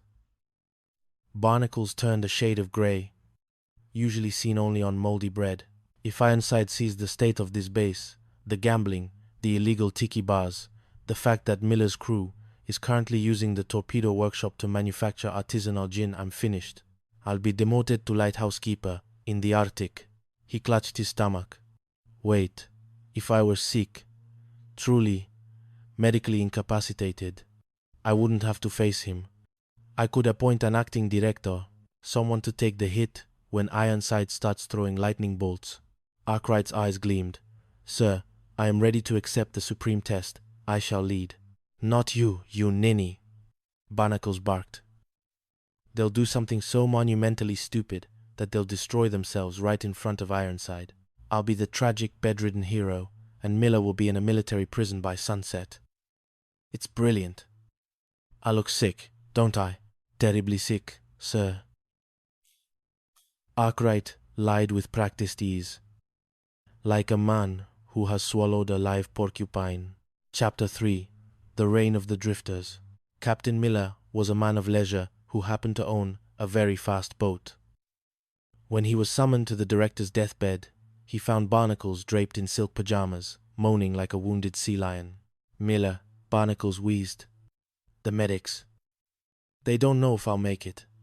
I'm appointing you acting director, and your sidekick, Percy Pringle, shall be the executive officer." Percy Pringle, a man who once managed to trip over a cordless phone, beamed with pride. "Oh boy, did you hear that, Captain? We're the law now." Miller narrowed his eyes. He smelled a rat, but he also smelled an opportunity. "Well, Director, we'll do our best. Rest easy. We'll keep the base." Interesting. As soon as Miller and Pringle exited, Barnacles sat bolt upright, a wicked grin on his face. Now we wait for the explosion. The explosion, however, was not literal. Within 3 hours, Captain Miller had legalized casual Fridays, which applied to every day ending in E, replaced the cafeteria's mystery meat with a rotating taco truck, and authorized a base-wide cultural exchange program that looked suspiciously like a Hawaiian luau. "Acting Director Miller here," Miller said into the phone, feet up on Barnacle's mahogany desk. "What's that? The sinks are still plugged? Give the men a get well card and tell them to use the ocean." It's bigger. Chapter 4. The Sovereign and the Influencers. The chaos reached a fever pitch when the Sovereign of Solara, a billionaire tech mogul with a private island and a fleet of gold-plated drones, made an emergency landing. He arrived with his 3 daughters, the Solaris sisters, whose combined social media following was larger than the population of Europe. "Your Highness," Miller greeted, wearing a Hawaiian shirt under his uniform jacket. "Welcome to Aethelgard. I am Acting Director Miller, and this is Executive Officer Pringle. We specialize in unconventional hospitality." The Sovereign, a man who appreciated a good party, was instantly charmed. "I like your style, Miller. My daughters need a place to take photos for their tropical lockdown series. Your base is delightfully rustic." Meanwhile, Barnacles, spying from his hospital window, was horrified. Instead of destroying the base, Miller was hosting a VIP. He had to act. "Arthur!" Barnacles hissed. "I heard Miller is hiding the Sovereign's daughters in the air raid shelters to keep them away from Ironside's inspection. If I tip off the Commissioner, Miller is finished." But Miller was 3 steps ahead. He knew Barnacles was watching. He dressed his toughest crew members, burly sailors with names like Gully and Knuckles, in the Solaris sisters' backup wardrobe and hid them in the shelter. When Commissioner Ironside arrived, Barnacles sprinted from the hospital in his pajamas, screaming. Ironside, fuming, kicked open the shelter doors. Instead of beautiful princesses, he was met by Knuckles, a 250-pound torpedo tech, wearing a pink tutu and trying to do a hula dance. "Binghamton," Ironside roared. "You've been in the Sun Tools long. This man isn't a princess. He's a machinist. Back to the hospital with you." Chapter 5. The Case of the Laughing Gas. Barnacles was desperate. His next plan involved a fitness board to evaluate Percy Pringle's competence. He was determined to have Pringle dishonorably discharged. "I have his record right here," Barnacles shouted at the hearing. "He once torpedoed a garbage scow because he thought it was a camouflage submarine. He is a menace." Miller, however, had intercepted a shipment of nitrous oxide laughing gas meant for the dental clinic. He had his crew pump it through the ventilation system of the hearing room. As Barnacles began his opening statement, he took a deep breath. "This man, he. The Commissioner looked up. "Barnacles, what's so funny?" "I just remembered." Giggle. "The garbage scow. It was covered in potato peels." "Ha ha ha ha. Oh, I can't breathe." "You look like a little grumpy bulldog," the room erupted. The serious fitness board became a riot of hysterical laughter. Barnacles was seen trying to use his necktie as a jump rope, while Ironside was found under the table, convinced his boots were talking to him. Clearly, Ironside gasped between fits of laughter the next day. Director Barnacles is suffering from tropical euphoria. The hearing is cancelled. Pringle is a hero for putting up with him. Chapter 6. Nasher and the Payroll. The final blow came when the base payroll $62,000 in unmarked bills went missing. Percy Pringle had been tasked with picking it up, but he returned empty-handed and soaking wet. "It was a monster. Skip," Pringle cried. "A giant lizard with a heart-shaped birthmark on its tail. It snatched the bag and ran into the swamp." Barnacles saw his chance. "Lies! Pringle stole the money. I'm convening a court-martial. And this time, there will be no gas." The trial was a somber affair until Miller walked in, leading a 6-foot-long monitor lizard on a leash. The lizard was wearing a small sailor hat. "Members of the court," Miller announced. "I present our key witness, Gnasher. He didn't steal the money, he found it. And he's here to return it." "This is ridiculous," Barnacles screamed. "An alligator cannot testify." "He's a monitor lizard, sir," Pringle corrected. "And he has a very sensitive soul." Miller reached into Gnasher's mouth carefully and pulled out Barnacle's own leather wallet, which was stuffed with the missing payroll. "Wait," Arkwright shouted. "That's the director's wallet. He must have planted the money to frame Pringle." The evidence was undeniable. The serial numbers matched the bills Barnacles had marked earlier. The court-martial turned into an inquiry into Barnacles' sanity. "I didn't do it," Barnacles wailed as he was led away. "The lizard is in on it." Miller paid him off with peanut butter. "Why me? Why is it always me?" Epilogue. Sunset at Coral Cove. As the sun dipped below the horizon, Captain Miller and Percy Pringle sat on the deck of the 7-3 boat, sipping artisanal gin and watching Gnasher sunbathe on the pier. "You know, Skip," Pringle said, "I think I'm getting the hang of this leadership thing." Miller grinned, adjusting his sunglasses. "Just remember the golden rule of the archipelago, Percy. When the world gives you a surprise inspection, give the world a hula-dancing torpedo tech." In the distance, the faint sound of Barnacles screaming could still be heard from the psychiatric ward of the local hospital. It was a beautiful day in paradise. The chaos, chronicles of port, pandemonium, prologue, the humidity of incompetence. The sun over the island of Tortuga too did not just shine, it bullied. It was a thick, wet heat that turned naval uniforms into damp rags and transformed rational officers into screaming neurotics. At the center of this tropical fever dream sat Port Pandemonium, a naval outpost so remote that the high command in Washington often forgot it existed until they checked the liquor requisition reports. Running this circus was Commodore Eustace P. Smedley, a man whose blood pressure was roughly the same temperature as a boiling tea kettle. His office was a shrine to bureaucracy, filled with filing cabinets that contained nothing but excuses. Across the bay, stationed on a derelict pier, lived the bane of Smedley's existence, Captain Silas Sly Thorne and his crew of the scallywags aboard the Rusty Scabbard, a patrol boat held together by salt, stubbornness, and illegal moonlight gin. Chapter 1. The Garter Belt Gambit. The morning began with a scream that curdled the coconut milk. "Wow, wow, wow, wow." Commodore Smedley bellowed, waving a requisition form as if it were a declaration of war. He glared at his supply officer, a man who looked like he had been born in a basement and raised on lukewarm coffee. "Garter belts. Lieutenant Finch, you are the supply officer of a forward combat zone. Why am I looking at a request for 6 dozen lace-trimmed garter belts?" Lieutenant Jasper Toddy Finch adjusted his glasses, which were perpetually sliding down his sweaty nose. "Sir, the nursing staff. They say the tropical humidity makes standard hosiery retention systems. Well, they snap, sir. Snap to it, Finch." Smedley roared. "If the nurses need lace, you give them lace. I have a war to run, and I'm being buried in lingerie. And do you know why this is the worst possible day for a hosiery crisis?" Finch shook his head tentatively. "Because Grand Admiral Grizzly Gutman, otherwise known as the Iron Intestines, is arriving for a sneak inspection. If he sees this base in the state it's in, he'll have my head on a pike. Look at this office. The sinks in the officers' club are backing up, the monkeys have stolen the radio codes, and Thorne's crew is currently running a floating casino in the middle of the harbor." Smedley clutched his stomach. "My acid is high enough to dissolve a hull. I need a way out. If I'm sick, truly, medically incapacitated, I can appoint an acting commander, someone to take the brunt of Gutman's wrath." A wicked glint entered Smedley's eyes. "Not you, Finch. You're too small a target. I'll appoint Thorne." "Yes, Silas Thorne. By the time the Admiral is done with him, Thorne will be a deck swabber on a garbage scow in the Arctic." Chapter 2.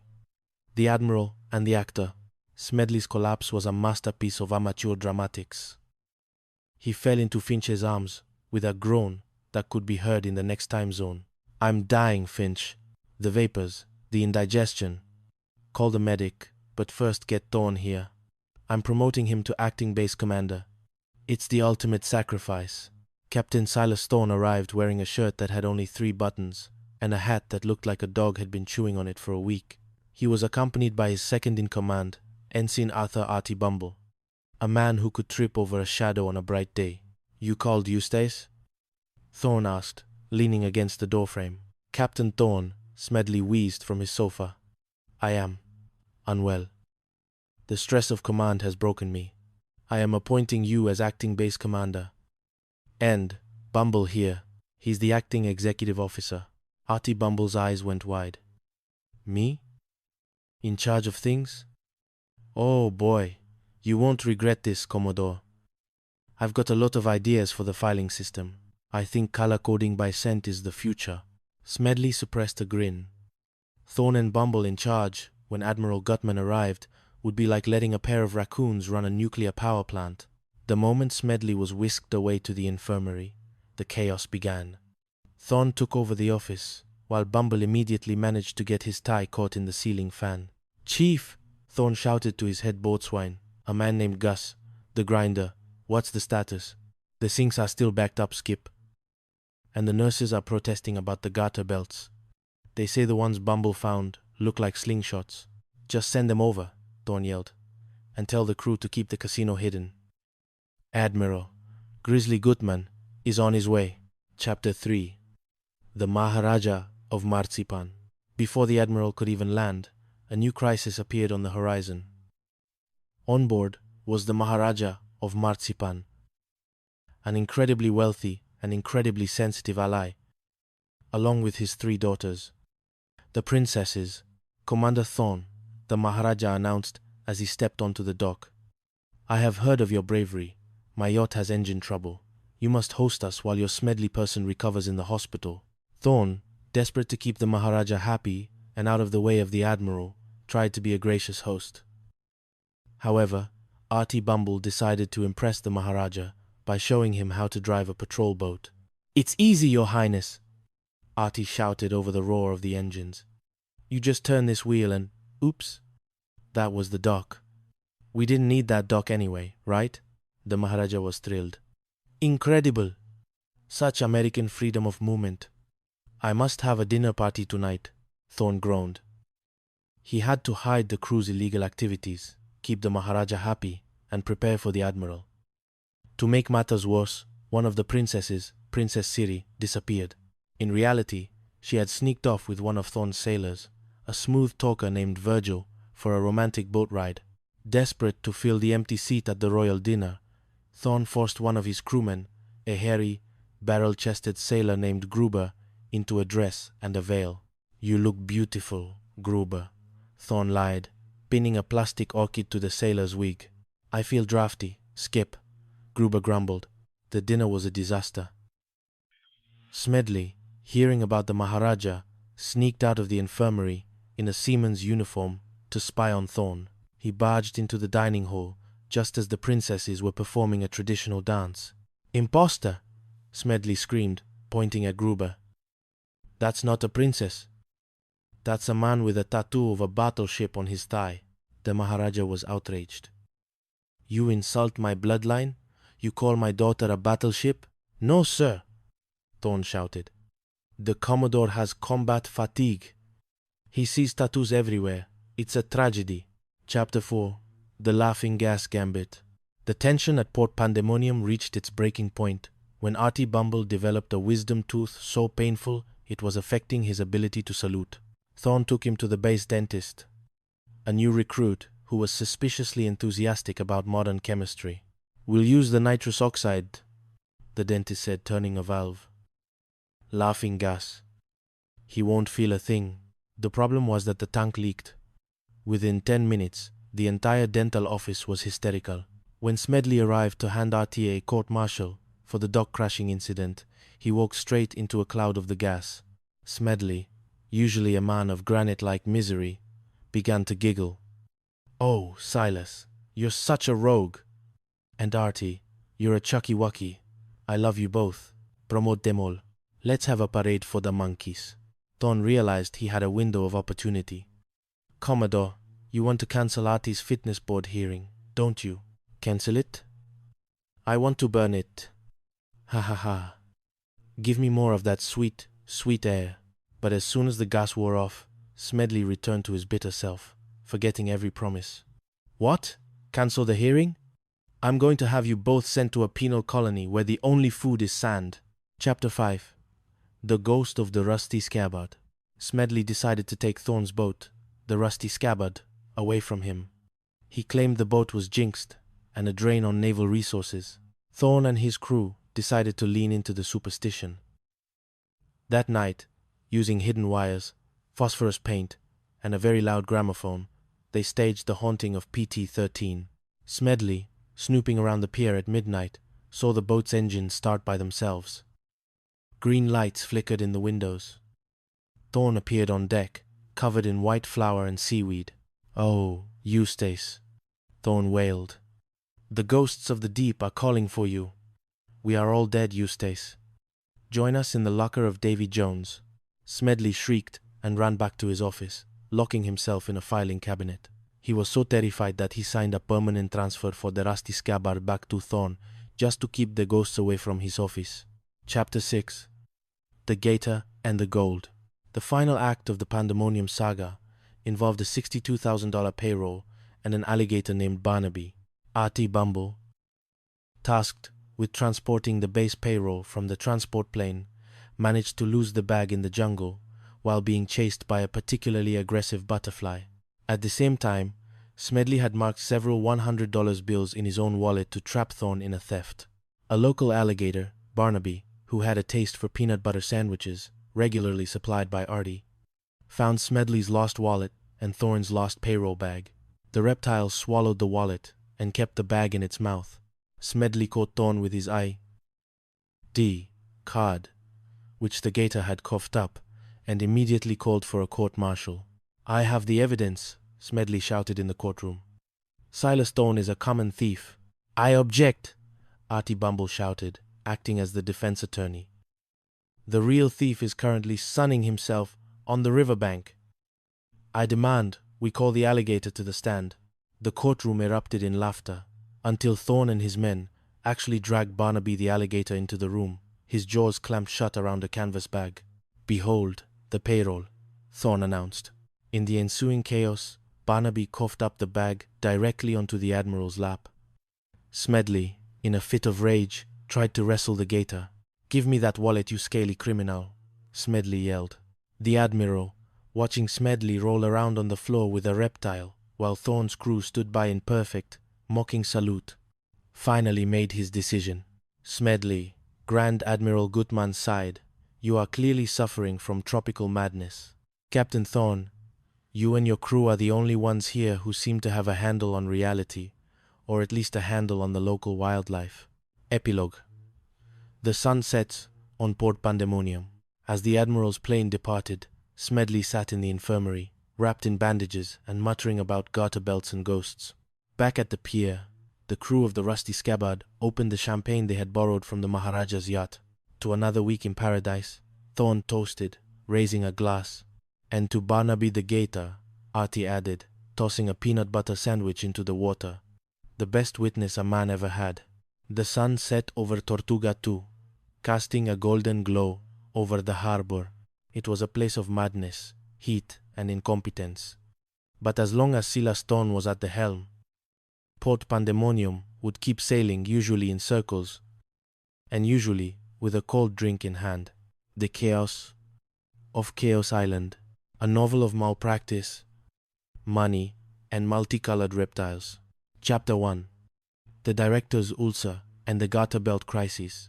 The humidity on Isla de Caos was the kind of thick, soul-crushing heat that made men question their life choices. For Director Barnaby, the Bluster Barnaby, head of the Private Security Outpost 73, those choices currently involved a shipment of bespoke compression, hosiery, or, as the staff more colloquially called them, garter belts. "Wow, wow, wow, wow," Barnaby roared, his face reaching a shade of purple usually reserved for overripe eggplants. He slammed a clipboard onto his mahogany desk, which was currently littered with antacid bottles. Lyle, you are the chief supply officer of this godforsaken rock. If the tactical nursing staff needs compression gear to keep their circulation flowing during jungle maneuvers, you snap to it, shake a leg, or, well, you know what I mean. Lyle Thompson, a man whose spine was made entirely of sycophancy, nodded frantically. I'll personally ensure the lace-trimmed, the high-tensile strength gear is delivered. Barnaby groaned, clutching his stomach. General Steel Guts Sterling is arriving today for a sneak inspection. Lyle gasped. Steel Guts? The man who once court-martialed a private for having a depressing haircut? The same, Barnaby whimpered. Look at this place. The sinks in the officers' lounge are backing up. The grass is overgrown with weeds that look like they're planning a coup, and Commander Mack and his band of beach bum mercenaries are probably running a high-stakes poker game in the motor pool as we speak. Just then, the phone rang. Barnaby snatched it up. Hello? Yes, Director Barnaby here. Who did you expect? Tokyo Rose? What? The sinks? I'm the director, not a plumber. Fix it yourself, or learn to swim in the lobby. He slammed the phone down and swallowed 3 chalky white pills. My stomach acid could start a Tesla, Lyle. It's burning. If I really got sick, truly, medically incapacitated, then someone else would have to face the general. An acting director. A devious light sparked in Barnaby's eyes. Not you, Lyle. You're a boob. Commander McKinnon. Mac. If I put that rule-breaking savage in charge, he'll turn this island into a Roman orgy within 20 minutes. Sterling will see the chaos, blame Mac, and I'll be the tragic hero who was too ill to prevent the disaster. It's brilliant. Sir, you look terribly ill, Lyle said, catching on with a grin. Shall I call the medics? Call everyone. Barnaby collapsed onto his sofa, practicing his death rattle. Tell them I'm paying. I'm praying. No, tell them I'm dying. Chapter 2. The Admiral's Nightmare. Commander Mac Mackinnon was a man who viewed standard operating procedure as a list of suggestions for people with no imagination. When he was summoned to Barnaby's bedside, he found the director draped in a silk robe, looking about as sick as a man who had just won the lottery. Oh, Mac, Barnaby wheezed. The doctors. They don't know. It's a rare tropical malaise. I'm out of commission. I need an acting director. Someone with grit. Someone like you. Mac squinted. He knew Barnaby better than he knew the fuel lines on his patrol boat. Director, I'm a field operative. I belong on the water, not behind a mahogany desk. Why not give it to Lyle? Lyle is a boob. Barnaby barked, briefly forgetting his illness before slumping back. It's you, Mac. And I'm appointing your bumbling assistant, Pip Pringle, as acting executive officer. Pip, who had been trying to stand at attention and failing due to a loose shoelace, beamed. Oh boy. Did you hear that, boss? Sir, you won't regret this. I know I won't, Barnaby whispered into his pillow. 20 minutes later, the Outpost 73 office was transformed. Mac sat with his feet on the desk, a cigar in one hand and a phone in the other. Pip was frantically juggling 3 different calls. Yeah, this is Acting Director Mac, Mac said, into the receiver. The sinks? Tell the boys to use the bushes. It's organic. And Pip, what's the status on those garter belts? We found them, boss, Pip shouted. Chief Miller is delivering them to the nurses' quarters now. But we have a problem. The construction crew is building the new shooting range right in the middle of the supply route. Tell them to keep their heads down, Mac shrugged. Suddenly, a group of the crew burst in. Skip! Mac! The boys want to throw a little shindig tonight. A welcome to the job party. Mac grinned. Action! That's what this island needs. Full speed ahead, boys. To the moon. Meanwhile, back in the hospital, Barnaby was watching through a pair of binoculars. It's happening, Lyle. They've already set up a tiki bar in the briefing room. Sterling is going to arrive, see Mac in a Hawaiian shirt, and fire him into the sun. It's the happiest illness of my life. Chapter 3. The Sheikh and the Speedboat. The inspection was interrupted by a different kind of crisis. a billionaire client of the security firm, Sheikh Al-Zaman of the Azure Coast, had experienced engine failure on his yacht near a neighboring island. Mac and his crew were sent to rescue him. When the PT-73 boat pulled up to the beach, they found the Sheikh standing amidst a mountain of designer luggage, flanked by his 3 stunning daughters. "Greetings, Your Highness," Mac said, tipping his cap. The Sheikh looked skeptical. "Are these men to be trusted with my most valuable possessions? My daughter's dignity is paramount." Pip, seeing the daughters, let out a low whistle. "Wowie, wow, wow, wow." The Sheikh's face hardened. "Like a chicken. You dare debase my daughters with chicken noises?" "No, sir," Mac intervened. "In our country, that's a ceremonial greeting. It means, 'May your ancestors walk on gold.'" "Ah," the Sheikh nodded. "Wowie, wow, wow then." On the right back, the Sheikh became fascinated with the boat's controls. "May I drive?" Mac looked at the $2 million vessel, and then at the billionaire. The Sheikh proceeded to steer the boat like a man trying to kill a swarm of bees with a sledgehammer. The crew clung to the railings as the PT-73 skipped across the waves like a frantic stone. Pip, blinded by a misplaced life vest, began shouting instructions that led them dangerously close to a coral reef. "You run a tight ship, Makinon." The Sheikh laughed as they finally docked at the outpost, nearly taking out the pier in the process. Barnaby, having recovered just in time to greet the billionaire, was horrified to see Mac and the Sheikh acting like old drinking buddies. "Your Highness," Barnaby gushed. "I trust your voyage was satisfactory?" "Wonderful," the Sheikh boomed. "This Makinon is a genius. He even let me drive. I've invited him to the gala dinner tonight." Barnaby's eye twitched. "A gala dinner. Of course. How delightful." Chapter 4. The Nitrogen Fiasco. The tension on the island reached a boiling point. Barnaby was determined to get Mac and Pip fired. He decided to convene a fitness board to review Pip's record, citing everything from unauthorized sandwich consumption to torpedoing a garbage scow. "Boss, he's going to ruin me," Pip whimpered as they sat in the local dental clinic, where Mac was recovering from a wisdom tooth extraction. Mac, still loopy from the anesthetic, began to giggle. "Pip, listen, the doctor has this stuff. Nitrous oxide, laughing gas. If we could just mellow Barnaby out. If he was happy, he wouldn't fire a fly." The crew hatched a plan. They borrowed a tank of laughing gas from the clinic and rigged it to the ventilation system of Barnaby's office. The next morning, as Barnaby sat down to sign the papers that would end Pip's career, the gas began to hiss. "Lyle," Barnaby said, sniffing the air, "do you smell something?" "It smells sweet, like victory." "It smells like goldenrod, sir," Lyle said, sneezing. "I'm allergic." "Goldenrod?" "Lyle, you're a hoot. You're a real card." Barnaby suddenly burst into a fit of hysterical laughter. He picked up the fitness report and began to draw little mustaches on the photos. "Look at Pip. He looks like a little potato. A cute little potato man." Mac and Pip walked in. "Director, about that hearing?" "Hearing? What hearing?" Barnaby doubled over, clutching his sides. "I'm canceling everything. Let's have a party. Let's dance."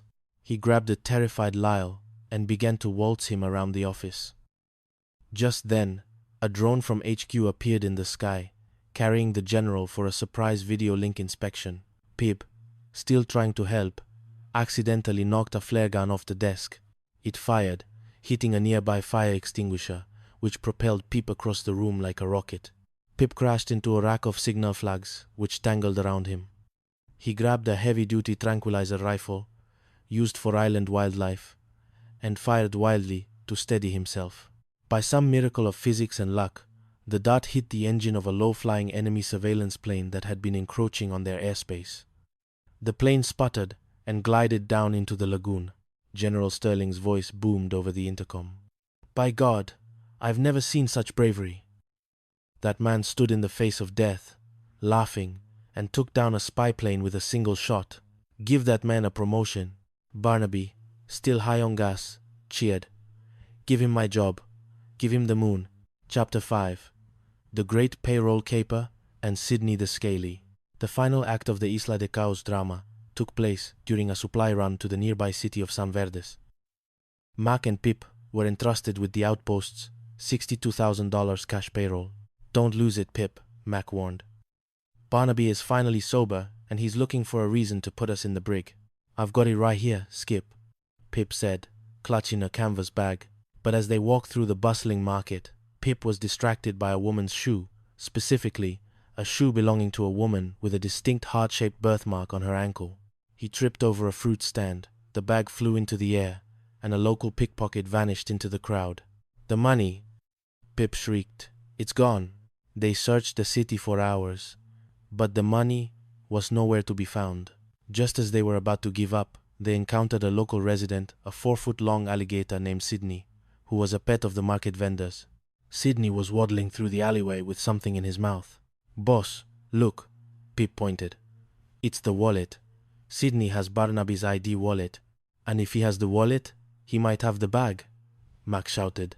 But Sidney was not a cooperative witness.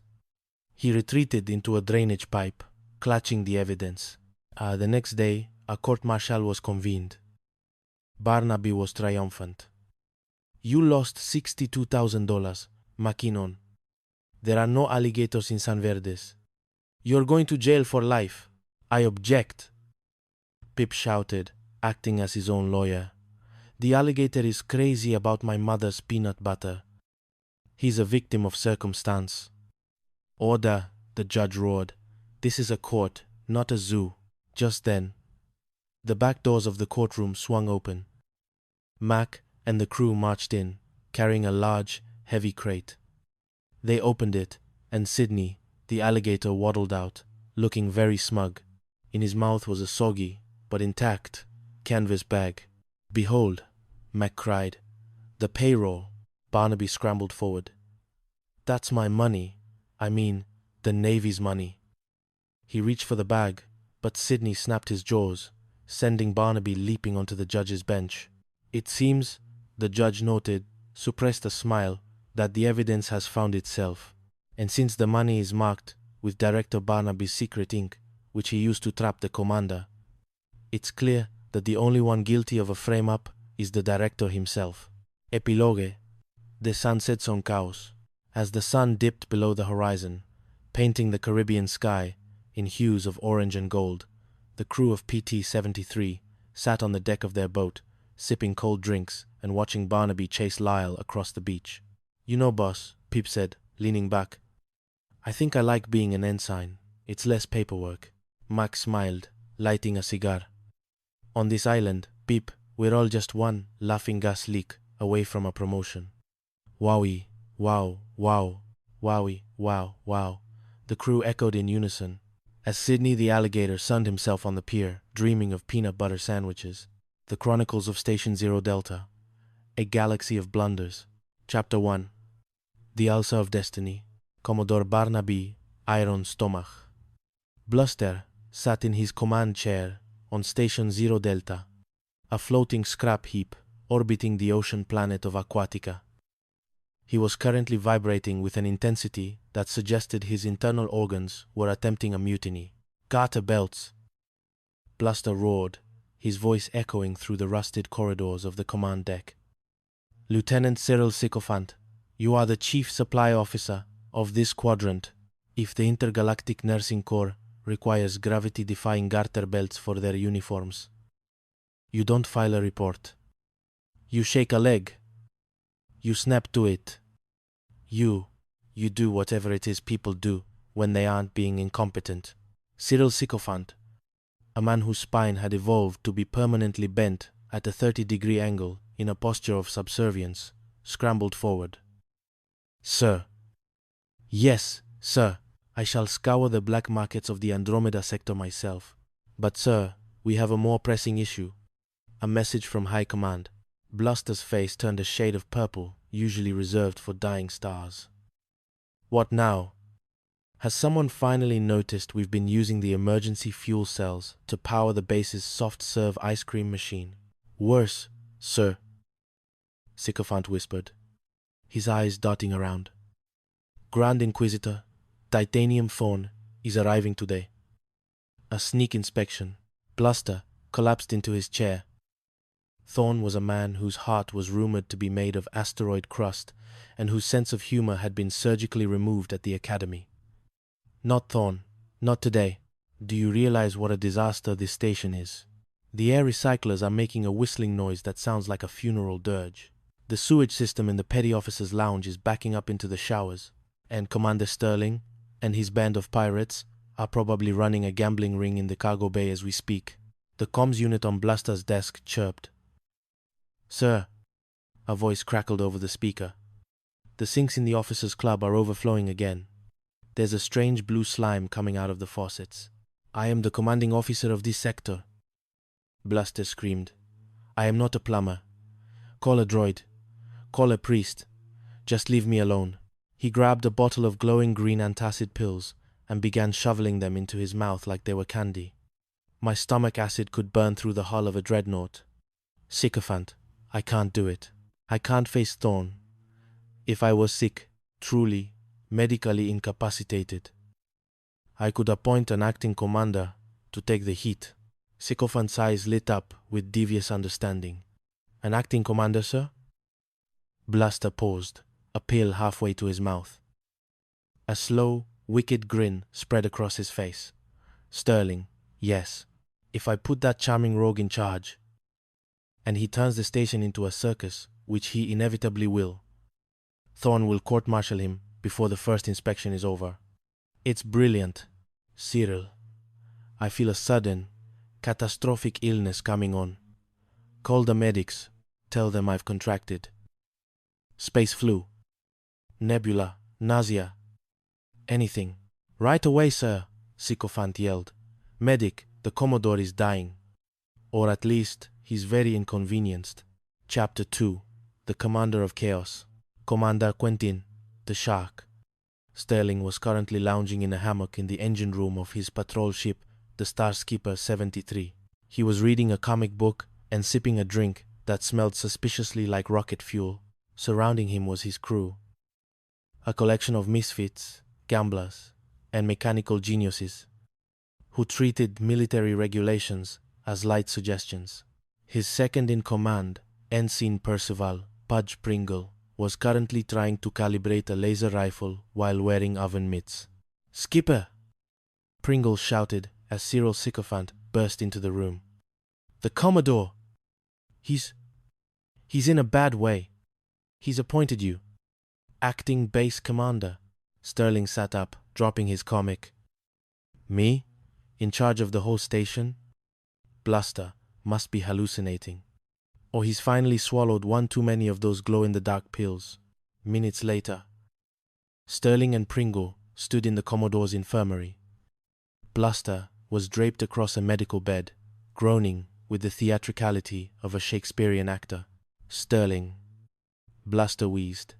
"The weight of command, it's too much. The doctors don't know if I'll ever recover. You must take over. And Pringle, I'm making him acting executive officer." Pringle beamed, his chest puffing out so far a button popped off his uniform. "I won't let you down, sir. I'll run this station with the precision of a Swiss chronometer." "I'm sure you will," Bluster muttered, burying his face in a pillow to hide his laughter. As soon as the duo left, Sterling turned to Pringle. "Pudge, listen to me. The Commodore is hiding something. But if he wants us to run the shop, we're going to run it our way. No more stuffy protocols. Let's get some life into this rusted bucket." Within 3 hours, Station 0 Delta had undergone a transformation. The sewage leak was solved by rerouting it into the base's fountain and labeling it Organic Artistic Expression. The cargo bay was converted into a tiki bar, and the intercom system began playing upbeat jazz. Sterling sat behind the Commodore's desk, his boots up on the mahogany. "Pudge, what's the status of the supply list?" "Good news, Skipper," Pringle shouted, holding a stack of vibrating boxes. "We found those garter belts the nurses wanted. Only, they aren't exactly garter belts. They're electromagnetic stasis bands used for holding together reactor cores. But they look great with the uniforms." "Excellent," Sterling said. "What else?" The comms flared. Commander, we have a positive ID on an incoming shuttle. It's Grand Inquisitor Thorne. Pringle went pale. Thorne? The man who executed his own toaster for burning his bread? Relax, Pudge. Sterling grinned.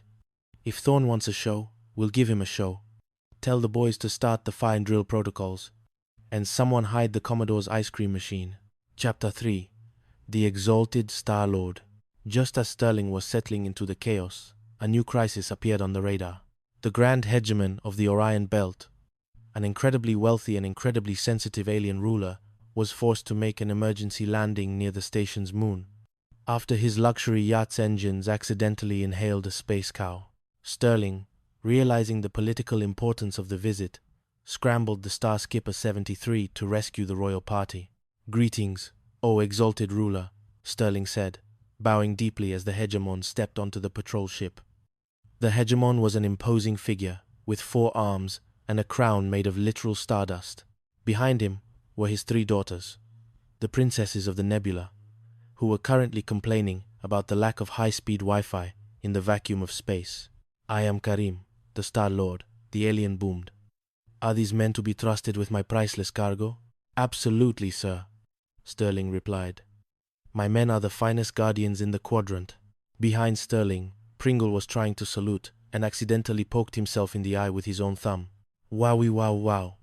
Pringle yelped in pain. The hegemon froze. Wowie wow wow? Like a space chicken? You dare debase the dignity of my daughters with the greeting of the lower poultry?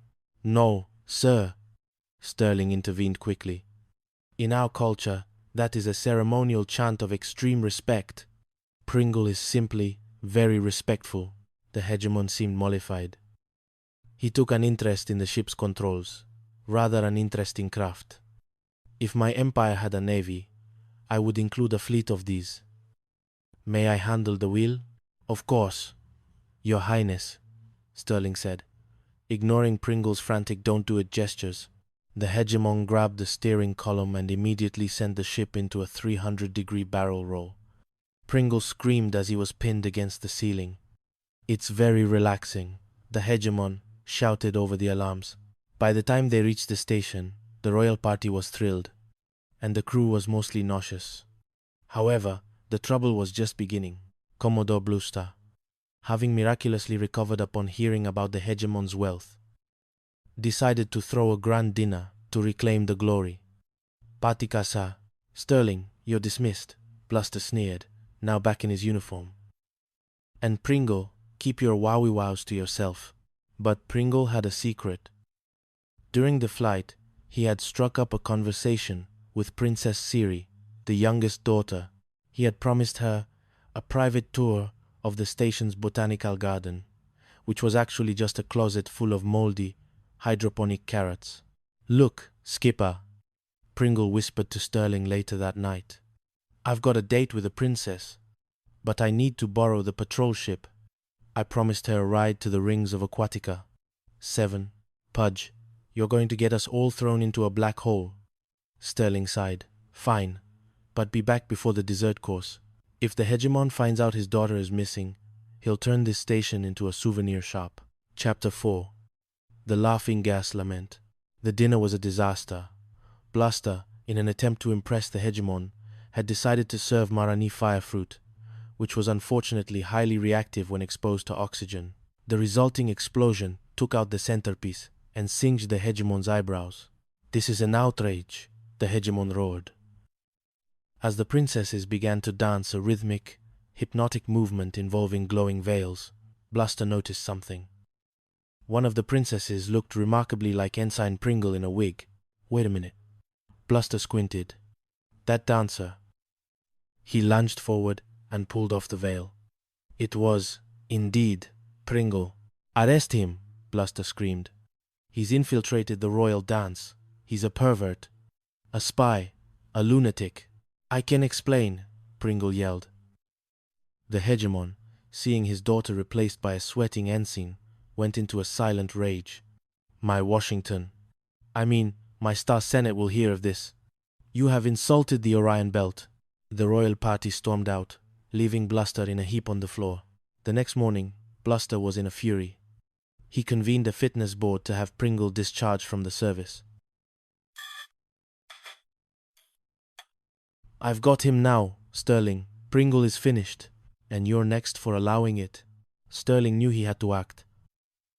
He visited the station's dental clinic and borrowed a massive tank of nitrous oxide laughing gas.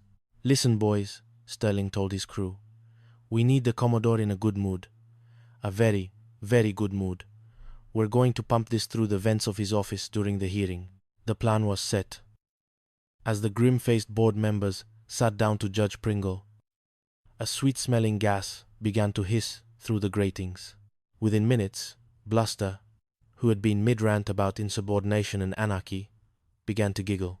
"And another thing," Bluster chirped, his voice rising 3 octaves. Pringle is a delightful boy. Look at his little face. He looks like a chubby little moon pie." The board members, also inhaling the gas, began to howl with laughter. "You're right, Barnaby," the lead admiral cackled. "Let's promote him. Let's make him an admiral. Let's make everyone an admiral." "Yes," Bluster shouted, slapping Sterling on the back. "Sterling, you rogue, give me a hug. I love you. I love the hegemon. I love space chickens." He stumbled over to the window and began blowing kisses at a passing garbage scow. "You're beautiful. Don't let anyone tell you otherwise." But the gas eventually wore off, and as the oxygen returned, so did Bluster's bile. He realized he had signed a document retracting all charges and giving the crew a 3-day pass to the resort planet of New Caledonia. MCAAA. Bluster's scream could be heard from the lunar surface. Chapter 5. The Xenogator and the Cold Hard Cash. The crew arrived at the pleasure domes of New Caledonia, ready to blow their back pay on synthetic stakes and holographic horse racing. However, High Command had entrusted Sterling with a secondary task, picking up the base's monthly payroll 62,000 galactic credits in a heavy titanium suitcase. Pringle, feeling emboldened by his recent victory, volunteered to carry the case back to the ship. "Don't worry, Skipper," Pringle said. "I'll take the shortcut through the Emerald District. It's perfectly safe." The Emerald District was, in fact, a den of thieves, gamblers, and semi-aquatic alien beasts. As Pringle walked past a murky canal, he was distracted by a beautiful woman with a strange birthmark on her ankle. "Oh, hello there," Pringle said, tipping his hat. "Are you lost, or just—" Tuvok. A heavy, reptilian tail swept Pringle off his feet. He hit the ground hard, losing consciousness. When he woke up, the titanium suitcase was gone. "The money," Pringle wailed, running back to the ship.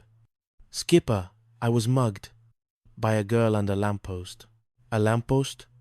Sterling asked, rubbing his temples. "A very scaly lamppost with teeth." The crew set out to search the city. It wasn't long before they found the culprit. It wasn't a man, but a snappy xenogator, a local predator known for stealing shiny objects. The beast was currently sunning itself on a pier, the payroll suitcase firmly clenched in its massive jaws. "It's Sydney!" Pringle cried. He had already named the beast. "Look at him, Skipper. He's smiling. He loves me." "He doesn't love you, Pudge. He's wondering if you taste better with or without the uniform," Sterling said. They tried to lure the beast away with Pringle's lunch, a peanut butter and jellyfish sandwich. The gator took the sandwich but refused to drop the suitcase. Just then, Commodore Bluster and Sycophant appeared on the pier. They had followed the crew to New Caledonia, hoping to catch them in a scandalous act. "Aha!" Bluster shouted. "I knew it." "Sterling, where is the payroll? Why are you playing with a swamp beast?" "Sir, the gator stole the money," Pringle explained. "An alligator?" Bluster sneered. "A likely story. Sycophant, take notes. They've hidden the money and are using this animal as a cover. I'm putting the whole crew under arrest for grand larceny. But sir, look!" Pringle pointed. The gator had suddenly lunged at Bluster, snapping its jaws inches from his nose. Bluster shrieked and fell backward into a pile of trash. The gator, startled by the noise, scrambled into a nearby drainage pipe, taking the 62,000 credits with it. Chapter 6. the final blast. The situation was dire. Sterling and his crew were being held in a makeshift brig, facing a lifetime of hard labor in the salt mines of Seti Alpha V. "We have to find that gator," Sterling whispered. "Pudge, you said he liked your mother's peanut butter? He's a fan of the crunchy variety." "Yes," Pringle nodded. Using a smuggled jar of peanut butter, the crew managed to lure Sydney the xenogator into the station's main courtyard just as the final court-martial hearing was beginning. Bluster stood before the Admiral of the Fleet, looking smug. "Your Honor, the evidence is clear. The money is gone, and these men have no explanation other than a stupid alligator. I ask for the maximum penalty." "I object," Pringle shouted, bursting into the room. "I call Sydney to the stand." "Tori." "I call Sydney to the stand." The door swung open, and the xenogator waddled in, still clutching the titanium suitcase. The room erupted in chaos. "Get that monster out of here," the Admiral screamed. "Not until he delivers the evidence," Sterling yelled. Pringle held out a final spoonful of peanut butter. "Come on, Sydney. Drop the case. Do it for the Navy." The gator looked at the peanut butter, looked at Bluster, and then, with a mighty heave, tossed the suitcase into the air. It didn't just land. It flew straight toward a ceremonial antique cannon that had been set up for the station's anniversary. The suitcase wedged itself perfectly into the barrel. "I've got it," Sycophant shouted, running toward the cannon. "I'll retrieve the—" In his clumsiness, Sycophant tripped and hit the manual firing lever. Boom! The cannon roared, but instead of a cannonball, it launched the titanium suitcase. The impact against the stone wall caused the case to burst open. It was raining credits. Thousands of glowing blue bills fluttered down from the ceiling like digital snow. The Admiral, the board members, and even the guards began scrambling to catch the falling currency. "My money," Bluster screamed, trying to stuff bills into his pockets. Sterling stood in the middle of the chaos, catching a single bill between two fingers. He looked at the Admiral. "Justice served, sir?" The Admiral, who was currently wearing a credit bill as a makeshift monocle, laughed. "Sterling, you're a menace, but you're the only man in this galaxy who can make a court-martial look like a jackpot at a casino." Charges dismissed.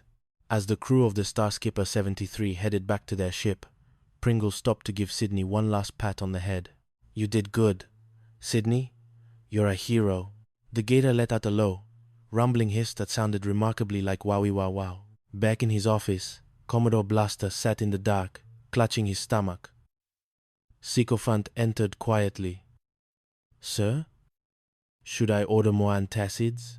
Bluster looked up, his eyebrows still slightly charred. "For Sterling, Seer?" "No," Bluster sighed, leaning back. "For me. It's the only place I might finally get some peace." From outside, the sounds of laughter and the upbeat jazz of Sterling's crew drifted through the vents.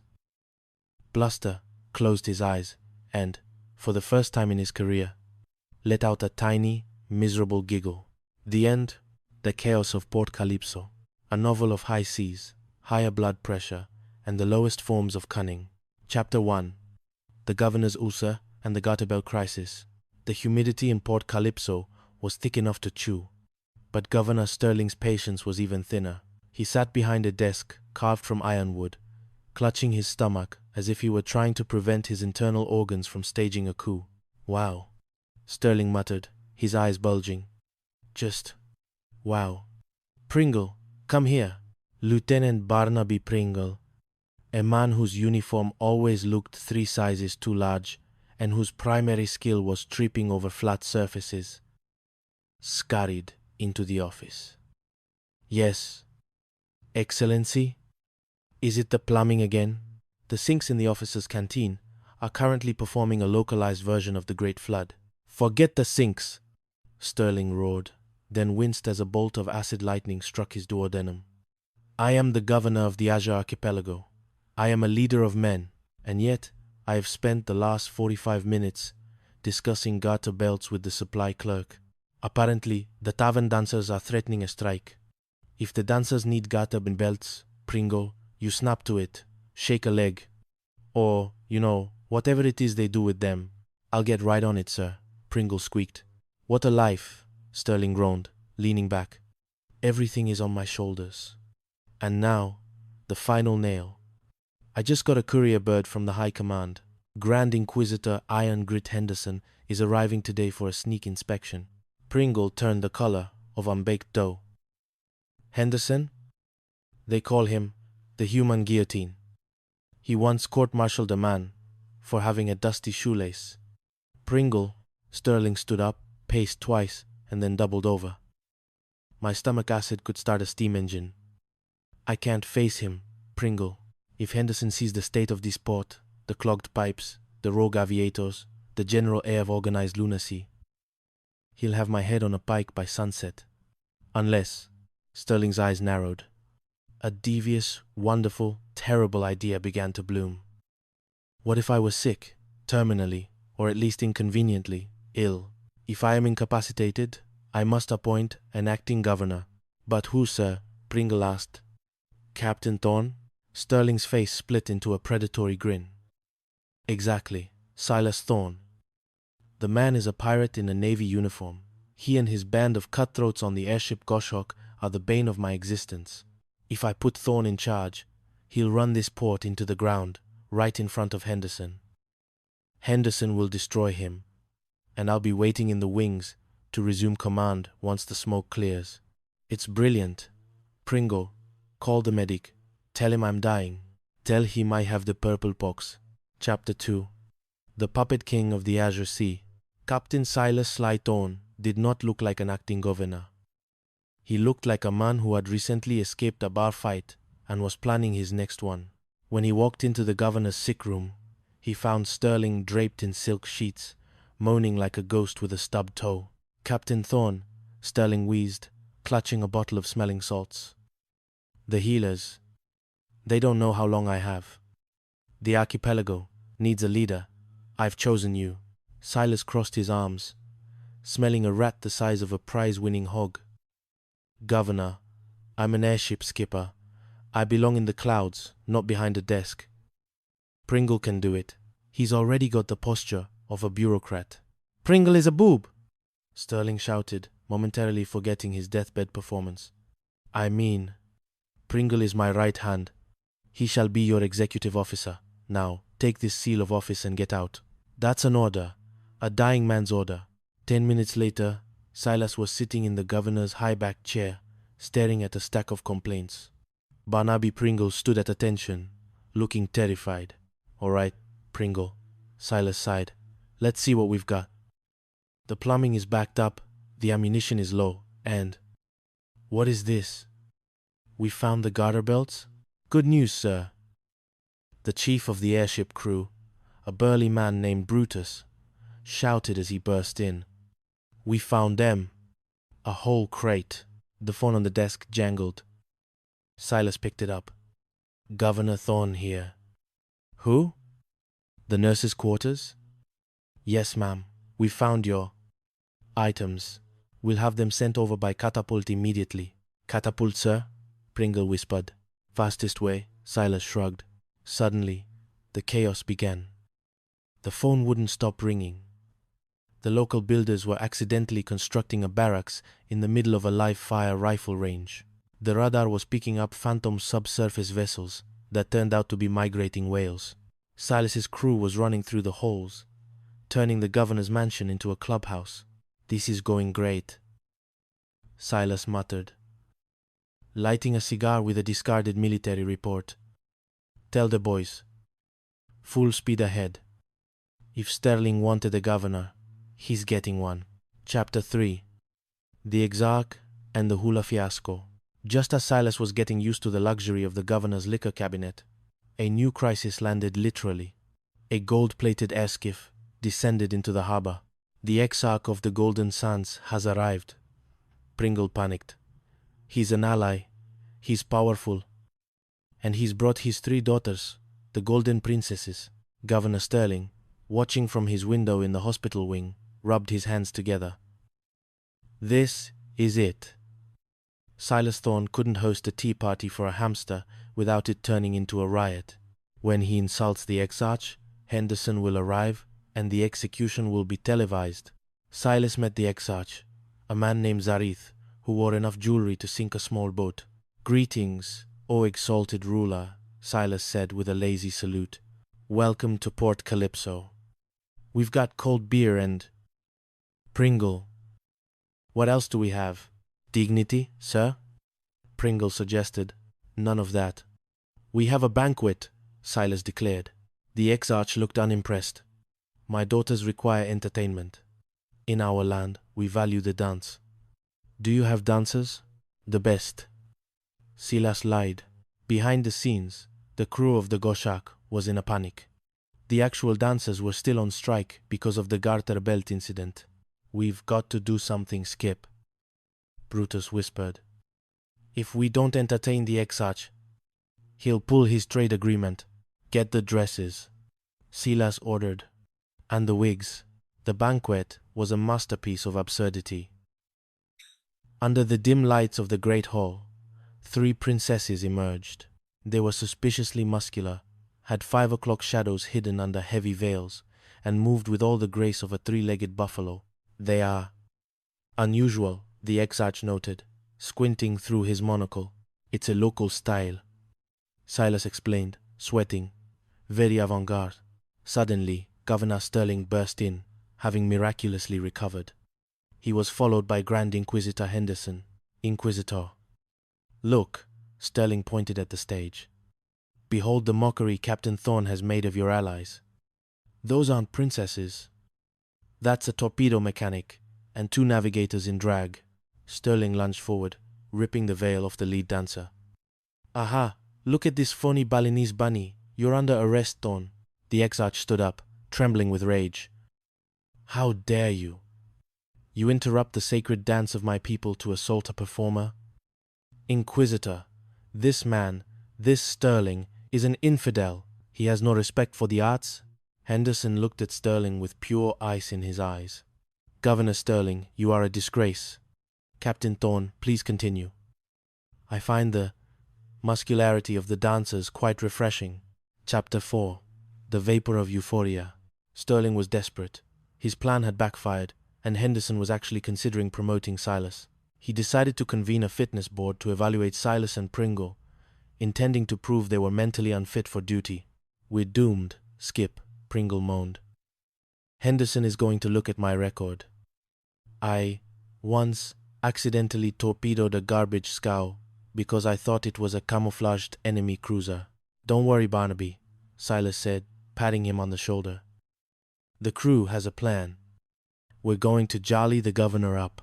The crew had stolen a tank of nitrous oxide laughing gas from the dental wing. The plan was to pump it into Sterling's office, through the ventilation system, just as Henderson arrived for the hearing. "Breathe deeply, Governor," Silas shouted through the window as the gas began to hiss into the room. Within minutes, the atmosphere changed. Sterling, who had been prepared to scream for Silas's head, began to giggle. "You know," Sterling tittered, his eyes glazed over. "Thorne, Silas, you're a real pal. Why was I so mad? Was it the time you ran over my boat? That was hilarious. The way I flew into the water, like a little penguin." Grand Inquisitor Henderson walked in, looking stern. "Governor Sterling, we are here to discuss the fitness of these officers." Sterling burst into a fit of hysterics. "Fitness? Look at Pringle. He's a chucky-wucky. He's so cute in his little hat. Inquisitor, give them all medals. Give everyone medals. I love this port. I love the flies. I love the acid in my stomach." Henderson backed away, horrified. "Binghamton, have you lost your mind? You're dancing on the table. This is shameful conduct." "I'm an angel," Sterling screamed, flapping his arms and trying to fly off the desk. "Look at me, Henderson. I'm a soaring eagle of the azure sea." Henderson turned to Silas. "Commander, I don't know what's happened to this man, but he is clearly suffering from combat fatigue. You are to remain in command while we transport him to the sanitarium." Chapter 5. Barnaby the Behemoth and the Missing Ducats. The peace did not last. A shipment of the base payroll, 62,000 gold ducats, had arrived. Pringle was tasked with transporting it across the island. I lost it, Skip. Pringle sobbed an hour later. I was walking down Saloon Road, and I saw a girl. She had a heart-shaped birthmark on her ankle. I got distracted. I tripped. And when I woke up, the money bag was gone. You boob! Sterling, who had escaped the sanitarium, screamed, appearing from the bushes. I knew it. You've stolen it. You and Thorne are in this together. I've marked the bills. Every single one. But Silas had a different lead. His crew had found a witness. Not a human witness, but Barnaby the behemoth, a 12-foot-long, semi-tame swamp drake that lived in the mangroves. Barnaby the drake found a wallet. Skip, Brutus reported. And he's got a canvas bag in his mouth. The court-martial was convened in the town square. Sterling was the prosecutor, foaming at the mouth. I intend to prove that Pringle and Thorne stole the money. There is no girl with a birthmark. There is only greed. I object, Pringle shouted. You can't prove anything without the witness. What witness? Sterling sneered. Silas whistled. The ground began to shake. Barnaby the behemoth waddled into the square. A heavy canvas bag clamped firmly in his jaws. There's your money, Governor, Silas pointed. The drake found it where the real thieves dropped it during the air raid. That's a lie, Sterling screamed. Give me that bag. He lunged for the drake's mouth. Barnaby the behemoth, not fond of having his lunch stolen, snapped his jaws shut, narrowly missing Sterling's nose. The drake won't talk, Sterling yelled. He's a beast. He's an infidel. Order, Henderson shouted. Captain Thorne, produce the evidence. The bag was opened. Out tumbled the 62,000 ducats. See? Sterling gloated. My money. And look, here is my ID card, which was also in the bag. Pringle stole it. Wait a minute, Silas said, picking up the ID card. Governor, if Pringle stole the bag, why is your ID card inside it? And why does this bag have your initials on it? Sterling froze. I was setting a trap. I put my card in there to mark it as mine. So you admit, Henderson said, standing up with a dark scowl, that you purposefully endangered the base payroll, staged a fake theft, and tried to frame your subordinates just to satisfy a personal grudge? Well, you see, Sterling's stomach acid finally reached critical mass. Chapter 6. The Ghost of the Goshawk. Sterling was finished. Henderson stripped him of his rank and ordered him to spend the next 6 months as a lighthouse keeper on a deserted rock. As Sterling was being led away in a seaman's uniform, Silas Thorne stood on the deck of the Goshawk, watching the sunset. Well, Skip, Brutus said, popping a bottle of the governor's vintage champagne. We're still in Port Calypso. We still have the boat. And Pringle is still an ensign. Permission to faint, sir? Pringle asked, looking at the giant swamp drake that was now sleeping on the pier. Permission granted, Barnaby, Silas smiled. The airship's engines hummed to life. In Port Calypso, the plumbing was still broken, the dancers still needed garter belts, and the governor was currently screaming at a seagull. But for Captain Silas Thorne and his crew, it was just another Friday, the 13th, in paradise. Full speed ahead, Silas commanded. And someone get that alligator a peanut butter sandwich. He earned it. The end. The chaos of Port Paradise. A nautical nightmare. Chapter 1. The Garter Belt, Crisis, and the Iron Admiral. The sun over the Azore archipelago didn't just shine. It glared with a personal vendetta. At Port Paradise, the most disorganized naval outpost in the history of maritime warfare, Commodore Barnaby Bellows was currently experiencing a psychological collapse. Garter belts. Silly man. Garter belts. Bellows roared, his face a shade of purple that suggested an impending stroke. I am a Commodore of the fleet, a man destined for the history books. And I am currently being hounded by the nursing staff for hosiery supports. Do you realize the indignity of it?